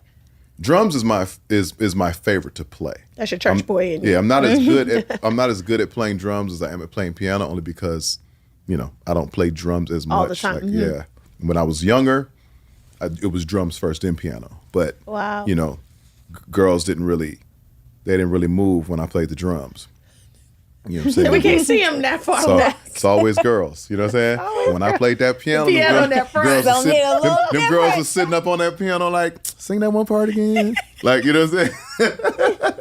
On the piano. Like, on the piano, the girls could gather around the piano. The drums was too loud. Don't say the girls could gather around that They piano. can gather around the piano. You hit the cymbal, girl. stand around the That one drum. too Yeah, you loud. can't stand around the drum Don't too hit that loud. thing At again. the bottom. That one At too the loud. That bottom. thing at the bottom, that's too much. Right? The organ didn't get you nowhere. I was just gonna say the organ.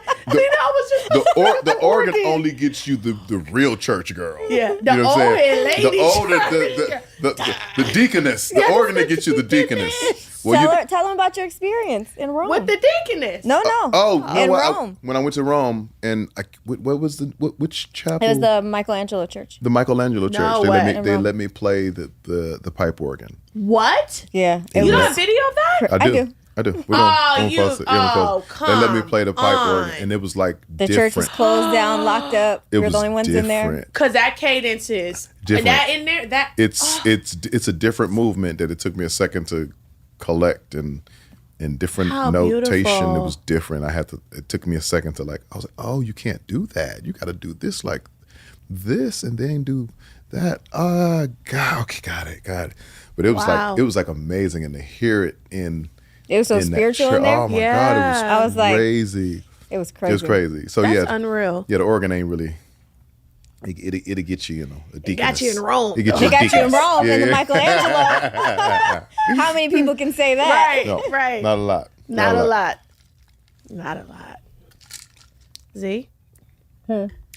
Sip. R&BMoney, the label. Yeah. Look at First of all, look let's at the talk about how you gaze. came up with R&BMoney. R&B name. makes The name. money. R&B We makes know, money. but I'm saying, what made you just say I'm going to call my label R&BMoney? Yeah. Because I kept watching Young Money, Interesting. Cash Money, everything that was being successful at the time was all predicated on money. Mm-hmm. Everything that everybody was doing at the time was flashing their money, trying to put they drip on to show you that they got money, and in the club popping all the bottles they can pop to let you know they got money, pulling up in the craziest whips to let you know they got money.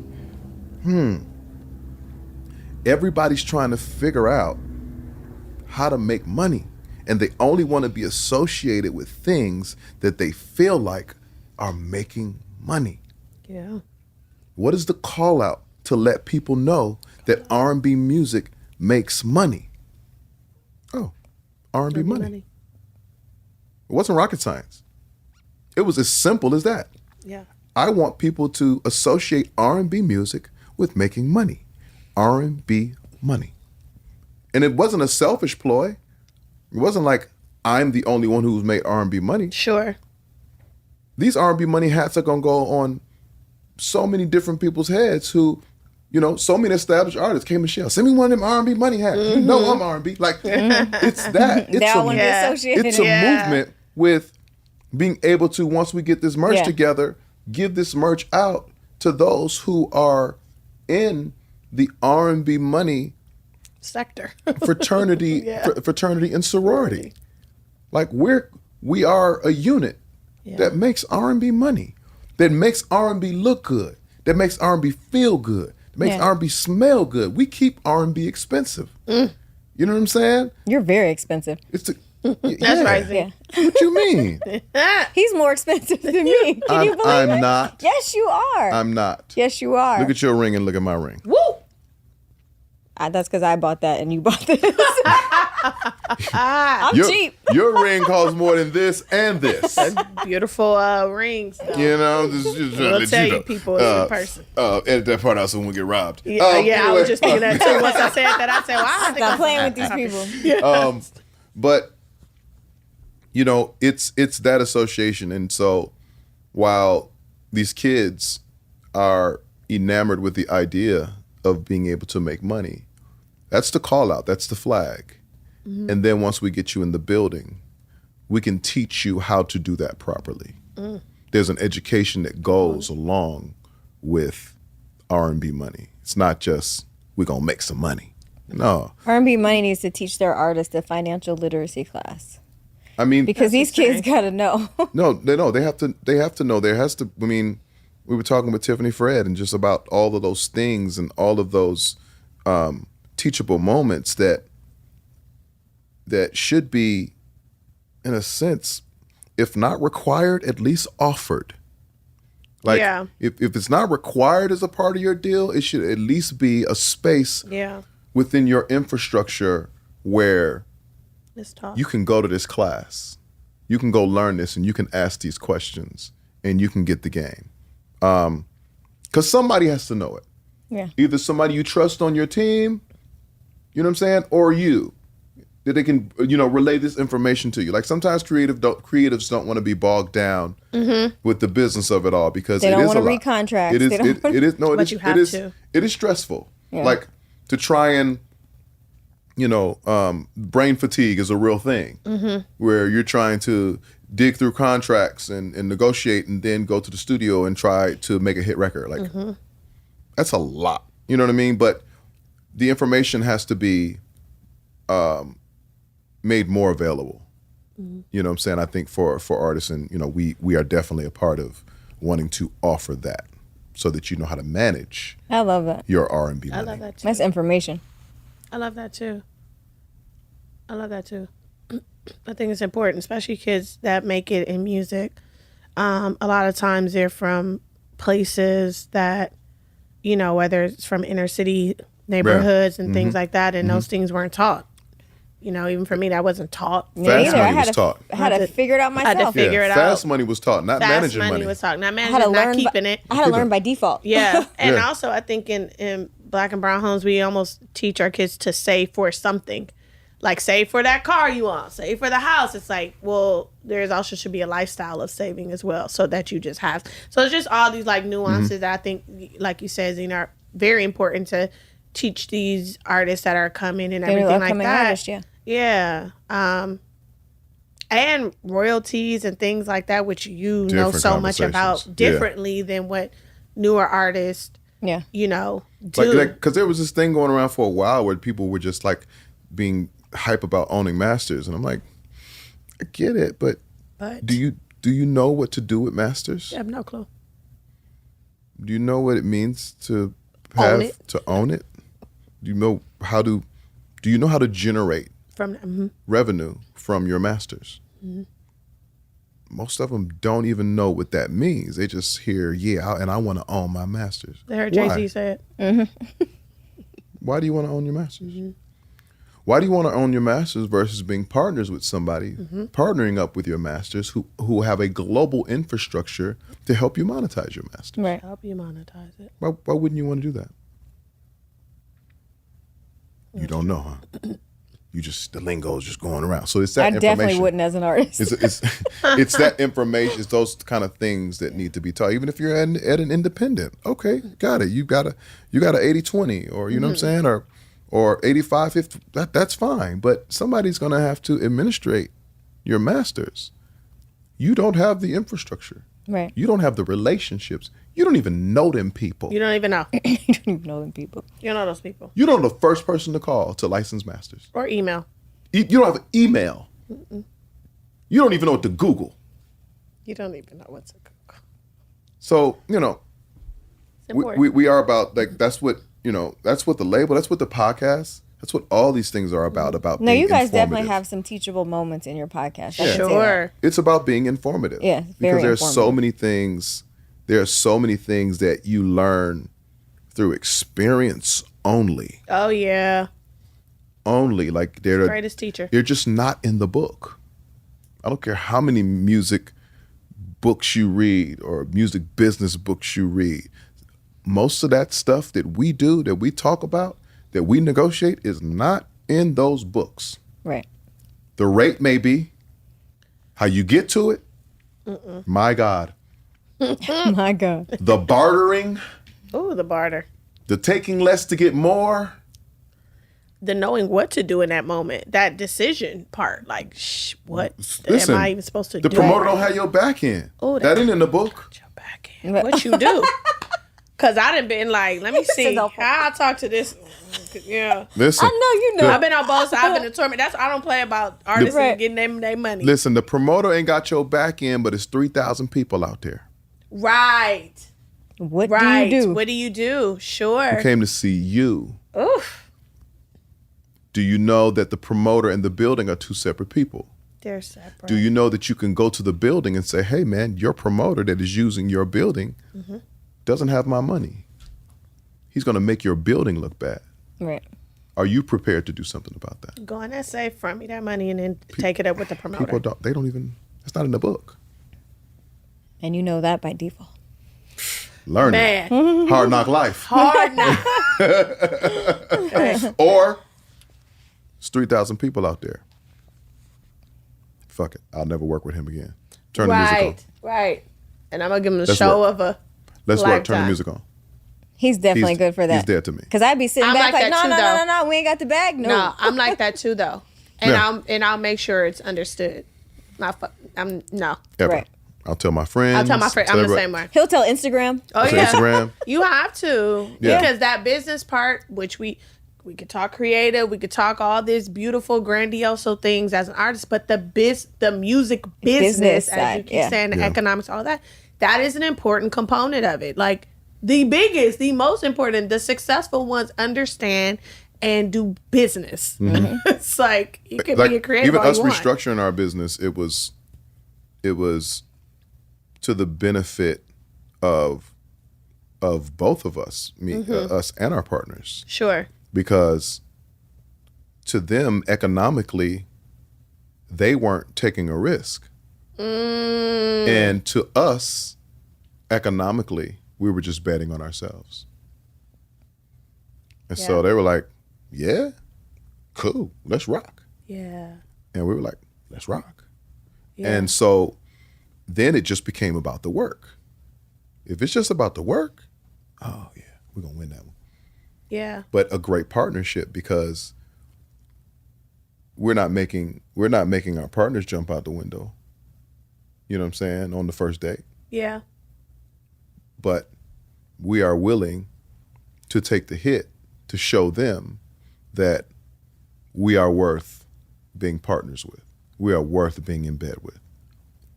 And that then, on the backside of that success, it's like, you know what? We're going to give you a little more to keep doing that. You know what? We're going to give you even more to that to keep doing that. Do you have those conversations, say, I need more? Or do you hope that they'll say, we're going to give you a little more? No, I don't. I don't. I am comfortable with continuing to bet on myself. I really am. Like, when I look at the numbers, and I think everybody should get their bag. If you're worth something crazy, by all means, if you can get it, get it. Yeah. I don't want to owe. Like, like I said, I'm an owner of my masters, and I want to eat off my masters bi-quarterly. I want a 6-figure check to come in. That's what I want to see. Your work. For my work, for the rest of my life. Sure. I mean, sure, we can cash out and get, this big old lump sum up front, and It's not longevity. I don't know. I don't know if that's the long game. You know what I'm saying? And then you start digging holes in so many different places where it's like, at a certain point, nobody wants to do business with you because all you have, you have a trail of debt behind you. And nobody wants to do business with a person that is known for Just being say in that debt. again. With the story along with each trail of debt. Trail of debt. Right. No, I'm in the black. Yeah. I live in the black. I'm with you.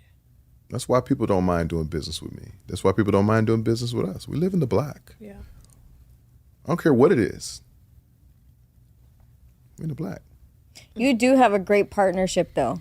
Something that's kind of unheard of. You know what? That's a very great that you say that. I have great partners at Atlantic Records. Yeah. And one thing Craig Kalman said to me when I first got there is, we're going to get it. Wow. We're going to get it. No matter how long it takes, we're going to get it. And Wow. I've never heard that. Yeah. We're gonna get it, and Yeah. no matter how long it takes, we're gonna get it. Like, we're committed to working with you and building this relationship with you, and we're gonna get it. Wow. And so, you think I got signed there in 2010 No, it was 2010? I don't know. I think it was 2010. Sheesh. 2010. And 12 years? When We didn't happen until 2016. Wow. We were doing cool numbers. Yeah. But we hadn't hit the 1. So they really waited 6 years. 6 years. They stayed rocking with me, stayed in bed with me for 6 years until I got the 1. But that's also a testament to the type of person you are. People do business with people who they like. And, you know, we can, Tank is say very all likable. this, but that's who he is. I mean, you go to the office, you go tap in with people, you check on people. Yeah. This is the part of the business that people have to understand is vital. Yeah, and he to maintains the his success. relationships. He maintains and manages them well. They love him up there. It's not a sour thing when you hear his name up in his label. He's in the office. Close the door. Yeah, him and his the door. Him and his wants to ask all the questions. No, they love him. Hell, they love him. me. They make me feel comfortable. Yeah, sure. But it's like I just don't believe in bad energy. Yeah. Like even if we're on the down, even if, you know, if we're not hitting it off, you know, from a success standpoint, if the numbers aren't crazy, I'm not blaming this person or that person. Like, we're in a partnership. Yeah. We're a team. So the scoreboard doesn't say, you know, the marketing department lost, or, you know what I'm saying, or the promotions department lost, or, you know, it doesn't say that. It doesn't say Tank lost. When we get in this room, we did not win. Right. So how can we fix this and make it better so that we win? Like, and that I'm a team. I'm an athlete. I come from team sports. Like, and I believe in morale, and I believe in everybody feeling good about coming into work. Like, when you having them conversations, you know, with my name on the line, like, you have to understand these people. You know what I'm saying? Like, whether it be radio, whether it be PR, whether it be all these people who are working on your behalf, right? They can say your name with glee, sure, with a smile, or they can say, "Oh yeah, and we got this Tank thing that we're doing. Let us know if you got space for it." Right. Or they can say, "We got this Tank thing that, That is absolutely amazing. Oh, he's a great guy. You have to pay attention." Like, or you can get that. So understand how you treat these people that are speaking on your behalf as it relates to your career, your life. You don't want those people to feel good about you. Right. You wild. There's a lot of artists that don't understand that. They don't get it. I've gotten so many gigs and so many opportunities, not because I was the biggest artist or the hottest artist at the time, because those people actually liked me. Yeah. Because they like, when Tank come in here, we're going to have a good time. And you're so humble. We're going to laugh. Yeah. We're going to drink. We're going to crack jokes. And then he going to get on the stage and go crazy. And we're going to have a good, he going to take all the pictures. For sure bet. And we're going to have a good time. And that's part of artist development. Yeah. Yeah. That they don't teach. But at R&BMoney, it's taught. R&BMoney, we're going to teach that. R&BMoney, you're going to learn. You're going to learn today. Definitely. You're going to learn today. Can I get my deal? Let's talk about this on air. Can I get my deal? Zena's deal? What? Is there a song? Okay, I'm just kidding. Back to you, babe. Back to you. Well, I would like to know about Why you holding the mic like that? Because I would like to know about Zena's deal. Zena has been wanting to do a record deal for I don't know how long. I don't think Zena's going to work it all the way through. Zena is great with hearing music. Zena can hear music. She knows when it ain't right. She knows like when it's vocally wrong, musically wrong, like she can peer. I don't know how she does it. I don't know how she's able to do that but still be tone deaf. You know what I'm saying? So it's like, babe, go. You just set that up so nice. No, It sound great. no, because you have so many other gifts, and this is let's do this on there. No. That's okay. on, I wasn't prepared, and I've been drinking champagne. Don't say I It was- wasn't prepared. No.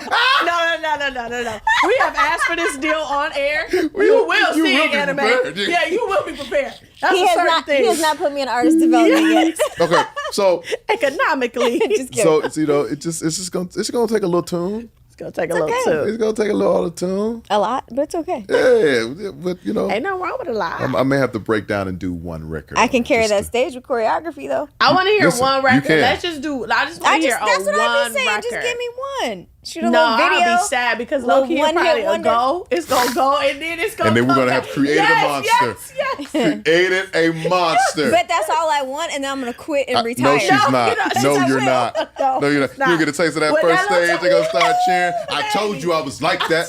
Yeah, you was hating all this time. It's gonna get real gonna ugly get in the house. real. I got a gig. Yes, that's what it. Yo, You babysitting your kids. you babysitting your kids. And I'm right there with her. I'm like, babe, Zena where has you- a gig tank. babe, We have where to you get going? out. To We have work. to get going. We have to get going. I'm going to work. You know what this is. You know Right, what you this stay home. is. Shit, I would love that. You said you wanted to retire. Right, said you was done. I'll be running the beauty business. Get your rollers. He'll be in there packing orders. Get your, Can you imagine? get your, a partnership. Get your Sonic Gold, guy. Helps relieve fine wrinkles and aging. Gina's products are very They good, work. though. They do They work. work. I was about to say do work. They work. We all They look do good, work. okay? Yes, they do work. And they are good. Gina Foster, honey. Let's talk about. You want to do a top 5? I'd love to do a top 5. Let's do a top 5. Top 5 what? Top 5. I'm not even gonna say R&B. Let's just say top 5. I don't know. You want to go artists or you want to go albums? Stuff. I'll start with artists. Top 5 artists. Top 5 artists.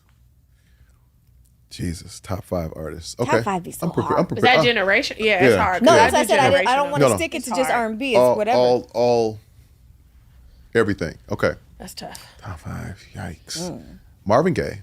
Okay. We got to start there.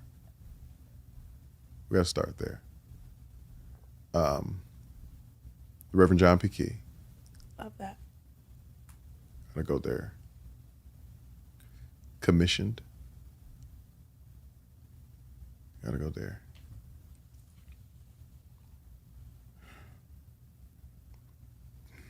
Jodeci. I know what your 5 is gonna be, but you don't want it to be.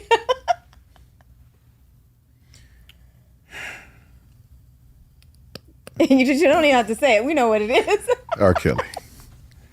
Jesus, Lord. We know you left the church. He's a goner. He's a gunner. He's a gunner. God, he's so good. That is so funny. Oh, yeah. So good. I mean, That's a great That's a top tough five, top though. 5 because Because you didn't add any it's a women tough in there. top 5 because there's Kim Burrell. Yeah. You There's love There's Beyonce. Beyonce, of course. I adore Beyonce. There's Celine Dion, It's just so and there's Aretha Franklin. I just gave a top 5 that came to my head. You know what I'm saying? What's your next favorite genre of music outside of R&B? Whatever Lenny Kravitz does, Ooh. A rock star. whatever you call that, whatever that is. Right? Does it have a genre? It's a Lenny Kravitz. It's a Lenny Yeah, Kravitz. that's It's rock. It's Funk. funk. It's Yeah. It's worldly. everything. Like it's everything. Whatever He's he so good. does. He's so good. That's my next favorite genre of music. I want to reincarnate and come back with a guitar. You want the hair and all? Leather pants. I was gonna say add. leather pants, He boots, chose his tits. and a fishnet tank top. Yeah, He's still fishnet sexy. I tank can top. take that. Would you With say? a jean He's vest. still sexy. I can take that. Yeah. Okay. Okay. I'm okay with you saying I can take you being Lenny Kravitz. Yeah, yeah, That's what she yeah. said. Let me No, I respect reword She it. didn't say, let me take Lenny Kravitz. Yeah, I mean- listen, She said. listen. Here's what you have to do sometimes. Sometimes you just have to give a pass, right? Because some battles you're gonna lose, right? Lenny Kravitz comes walking up in this thing like, Babe, let me get that pass. Yeah, let me get that pass. I'm probably on gonna need your woman for the night. You know what? You be careful with that. You let me. Okay, Okay. just at a certain time, just please. You return. send her back in one you piece. send back in And one if piece. you want First of all- to, and if you want to send her back with a stipend, You can also do you can that. also do that if you want She to. also has a friend named Miss Diddy, and you can actually take her too. Add her too. Yeah, recoup. Her ad is Recoup. Economics. Economics. Oh, that's I good. just have a few questions. Favorite female R&B artist? Very tough. Actually, favorite female R&B album? Better. Wow. It's better. I mean,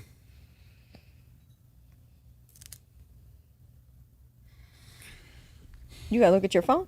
no. I want to be clear about. I want to be clear About about the the name, album. album name. Yeah, Oh. I know whose album it is. I Sheesh. just want to be clear about. Can we get that little doo doo doo music? No, we don't. You're gonna I'm take just that long. messing with you. Brandy, never say never. Oh, period. I'm sorry. You like the Never Say Never better than Full Moon? Yeah. Never say never. Yeah. Mine is. That's Angel in Disguise. That's. I mean, that is a great Come album, on. but my favorite female R&B album is Brandy Full Moon. Hold on. Let me look at Full Moon. Let me see.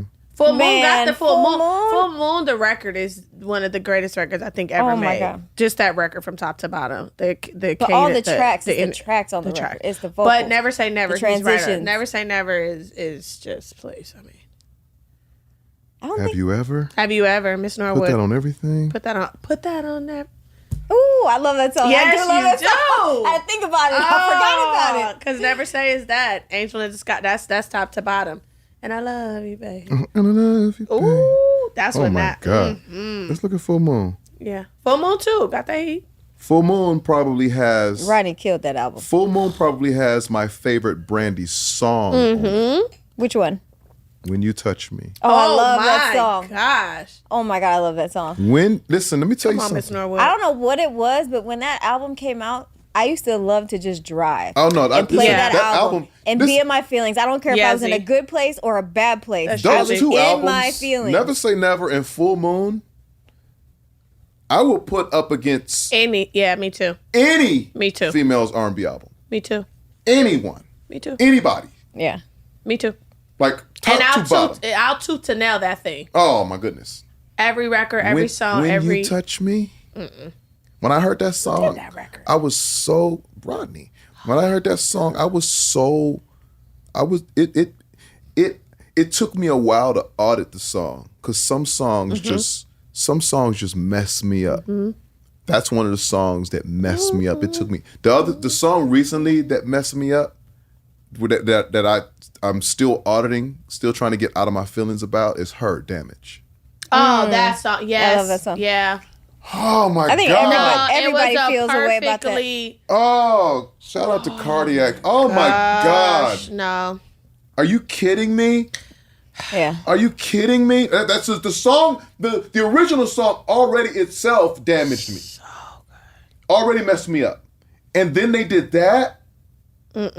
When You Touch Me, that's in that same And that's space. yeah. Oh my No, God. I'm totally with Oh my that. God. Yeah. I'm glad you said I'm that. with that answer too. Totally aligned. Right. Brandy. Got to get her on the pod. She has to come. She's gonna come. She'll come. Do you know how important she? Like, I'm born and raised in LA. Like, do you know how important Yeah. she? Like, we have, like, Brandy.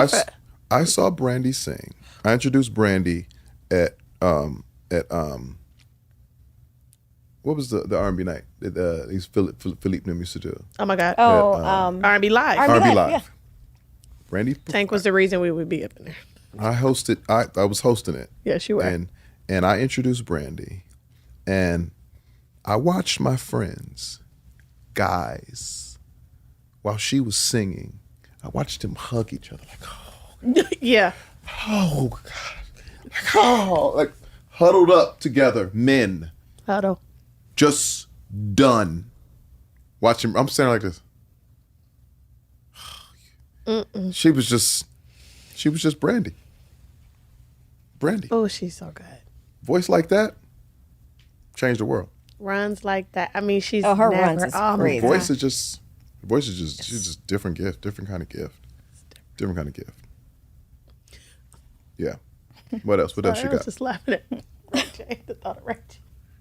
A hot mess. Why you laughing at Ray? Sorry. No, I'm laughing at Brandy in the comments saying, Ray J, I told you to rehearse. I told you to I remember practice. that. There's one time I did get mad at Brandy in real life. Damn. Remember my birthday party in LA? This is going real. No, to be real. It wasn't bad. Oh. It was my birthday party in LA, and one of my really good friends was pregnant, and she was at my birthday party. And Brandy approached her for being pregnant in the club. Damn. And I was like, Brandy. whoa. She's here to celebrate me. We're just having a good time. Are you here with this child? Now. I thought I said, oh, she crazy. She's from the mother's board. She came to sit her down. Yeah. She's like, wait, you shouldn't be out here. You should be out here. The Lord is against all of this. Take this child home. I was like, it was so funny. Because she was my favorite female R&B artist. And then I got mad. I said, why'd you check my friend? She still is. No, I love her. But I'm just saying, I just remember that moment. That was so funny to me. Is Mariah Carey R&B to you? Me too. I mean, Me too. Mariah Carey eventually moved into a more soulful space. Because there are different, there's so many different nuances to R&B. Sure. And so when you say pop, you're just saying music that's more popular. But when you're singing about love and singing from the depths of your soul, yeah, it's R&B music to me. Absolutely. Just in a different space. You know what I'm saying? Pop was the word pop was created so that certain people could take ownership of it, but that's a different type of conversation. It's a real conversation. Different real conversation. But yeah, Mariah Carey. I mean, Mariah Carey is capable of all things. All things, absolutely. Yeah. Mariah and the old dirty bastard. Oh, please. Me and Mariah. Well, she's the only artist that did what she did because she didn't have to. Yeah. Did not put that need many it. hip hop. She never needed She it. didn't need she it. Did but it she needed continuously. it. Yeah, she needed it. You know what I'm saying?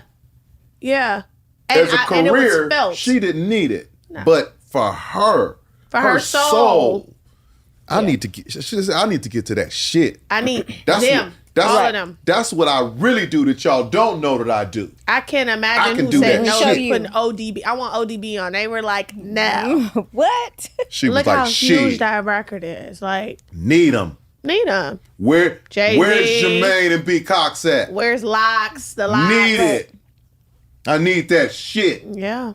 She had to bring in her other side. And you have to think about this. Like, it only works if we believe her. Sure. And we did. Absolutely. Still do. Absolutely. Had no choice. Who inspired you as far as musically, like vocally? I know you came from the church, but what artist? Shoot. All the Anyone ones you I studied? Studied Reverend John P. Key. Study commissioned. I studied Babyface. I studied Brian McKnight. I studied R. Kelly. I studied Jodeci. And this was all late in the game because I really wasn't able to listen to this stuff. I studied New Edition. I studied anything Jimmy Jam and Terry Lewis did. I had to go back and dig in the crates and learn all of these things that had already passed me by. Studied Anita Baker. You were on the late boat. A late boat. You know what I'm saying? I didn't start doing R&B music until 96. Right. I graduated high school in 94. You know what I'm saying? So There was so much great R&B before then. it was so much, and I had to go back and listen and dig into those crates. But I was a student of music, of so many dope artists because, I wanted to have it all. And so I would sit in my room with my keyboard. I had a PV DPM-4. My mother brought it for me, my first synthesizer that I could do tracks on. And shout out to your mother buying shout out to moms for financing my joint, you know what I'm saying? And paying the bill. She gonna hate I said that. And I would sit in my room from sun up to sundown. I didn't even know it was nighttime. I would get up, I would eat breakfast, and then my mom would come in the room. She's like, "What are you doing?" I was like, "I'm just, doing." She's like, "Do you know what time it is?" I was like, "No." She's like, "It's 9:00 at night." Wow. She's like, "Have you eaten?" I was like, "No, I barely forgot." Use the bathroom. I was like 145 pounds. Wow. So I wouldn't even eat. I would be studying. Wow. Timbaland was my favorite producer. So I would, in my little 9-track sequencer, I would try to reproduce all the songs that Timbaland did. I would try to reproduce Aaliyah. I would try to reproduce, Genuine. I would try to reproduce all of these different things. You know what I'm saying? So I got to be like Timbaland. You know what I'm saying? And I studied the craft. Like Babyface was the first R&B artist whose songs I could sing if a girl asked me to sing something because it was nice songs. You know what I'm saying? So that's where I kind of first got my little taste of singing R&B music, was singing Babyface songs. Mm-hmm. You know what I'm saying? On the Whip Appeal, that Tender Lover album. You know what I'm saying? Like I could sing tender songs. You know what I'm saying? Tender songs worked for the church kid. Right. So, I studied so much. I studied all of it. Like I can tell you how, all of those artists I name, I can tell you how they do their thing down to the science. Full circle for you. And I can tell you Isn't it crazy that you have a relationship with all those people full too? Circle. Right. Yes, that is crazy. It's beyond. Yeah, that's nuts. Yeah. I never thought of that. You never thought of that? I never thought of that. Oh man. I never thought of that. Yeah. That's the beauty in it. Yeah, you were destined to do exactly what you've done in this world. Prophet Todd Hall. When I used to open for him. I used to come sing a couple of selections before he would preach. And he prophesied on me one day, and he was like, this won't be the place where it happens for you. You are called to go out there. And I was like, what? What do you mean? Yeah. He said, you're called to go out there and be great. Prophet Todd Hall told me that. And I don't think anybody in the church at that moment got that or were too excited about that. No, definitely not going to say that. Yeah. Right. Like, what did that man do? But he's one of the realest. He's one of the realest, he's a prophet, so I have to honor him as a prophet 100%. But he's one of the realest niggas I've ever met. Yeah. So that's the second honor? It comes right after the prophet? Yeah, okay, got it. I have to give him. I'm fine with it because I have to give him. The same thing about I have to honor him as a prophet first. You know what I'm saying? I can't disrespect that. We're going to go to number 2 though. We're going to go to number 2. He's the realest nigga I've ever met. And he told me, he said, you will prosper out there. So many. He knew it. Yeah. I mean, of course he knows it. It's a prophet. All right. Is that it? Did we do it? R&BMoney. I think I'm retiring. You said what? I think I'm retiring, but I don't think. As much as I hope. Anita Baker said. Anita Baker said, we can't lose you. Anita Baker said, we can't lose you. If Anita comes sit on this couch, can somebody send me Anita's Instagram? Right. All of her. If Anita comes sit on the couch, you got to do that. Hey, let Anita come sit on the couch. I am going to shout. I'm going to get up. Me too. I'll be shouting at the pool. I don't even got to come in and say, yeah, I'm just at the pool with it. Go get baptized. Get baptized. Just lay down. Duncan. What, did y'all have a good time? Oh my God, I had a ball. I should do this more often. Yeah. Oh God. Well, here we go. If you all would like to see, I was a little shy today because it was my first time, but don't let me sit here. If you all would like to see more of the woman aspect and point of view on the R&BMoney podcast, just let us know. We're always into giving the people what they want. But to be honest, let's just say, women is, I personally feel like, who R&B is supposed to cater to. 100%. Yeah. 100%. So I appreciate you for having us. So women run this world. We sure do. Period, point blank. So I am honored to have my sister, Miss Diddy, on the R&BMoney podcast, and honored to have my beautiful wife, Zena Babs, on the R&BMoney podcast. Ladies and gentlemen, I'm Tank. This is the R&BMoney podcast, the authority on all things R&B. I might be retired. Maybe you might? Maybe not. We'll see. Let the church say. This has been R&BMoney podcast. Ooh, yeah. R&B money.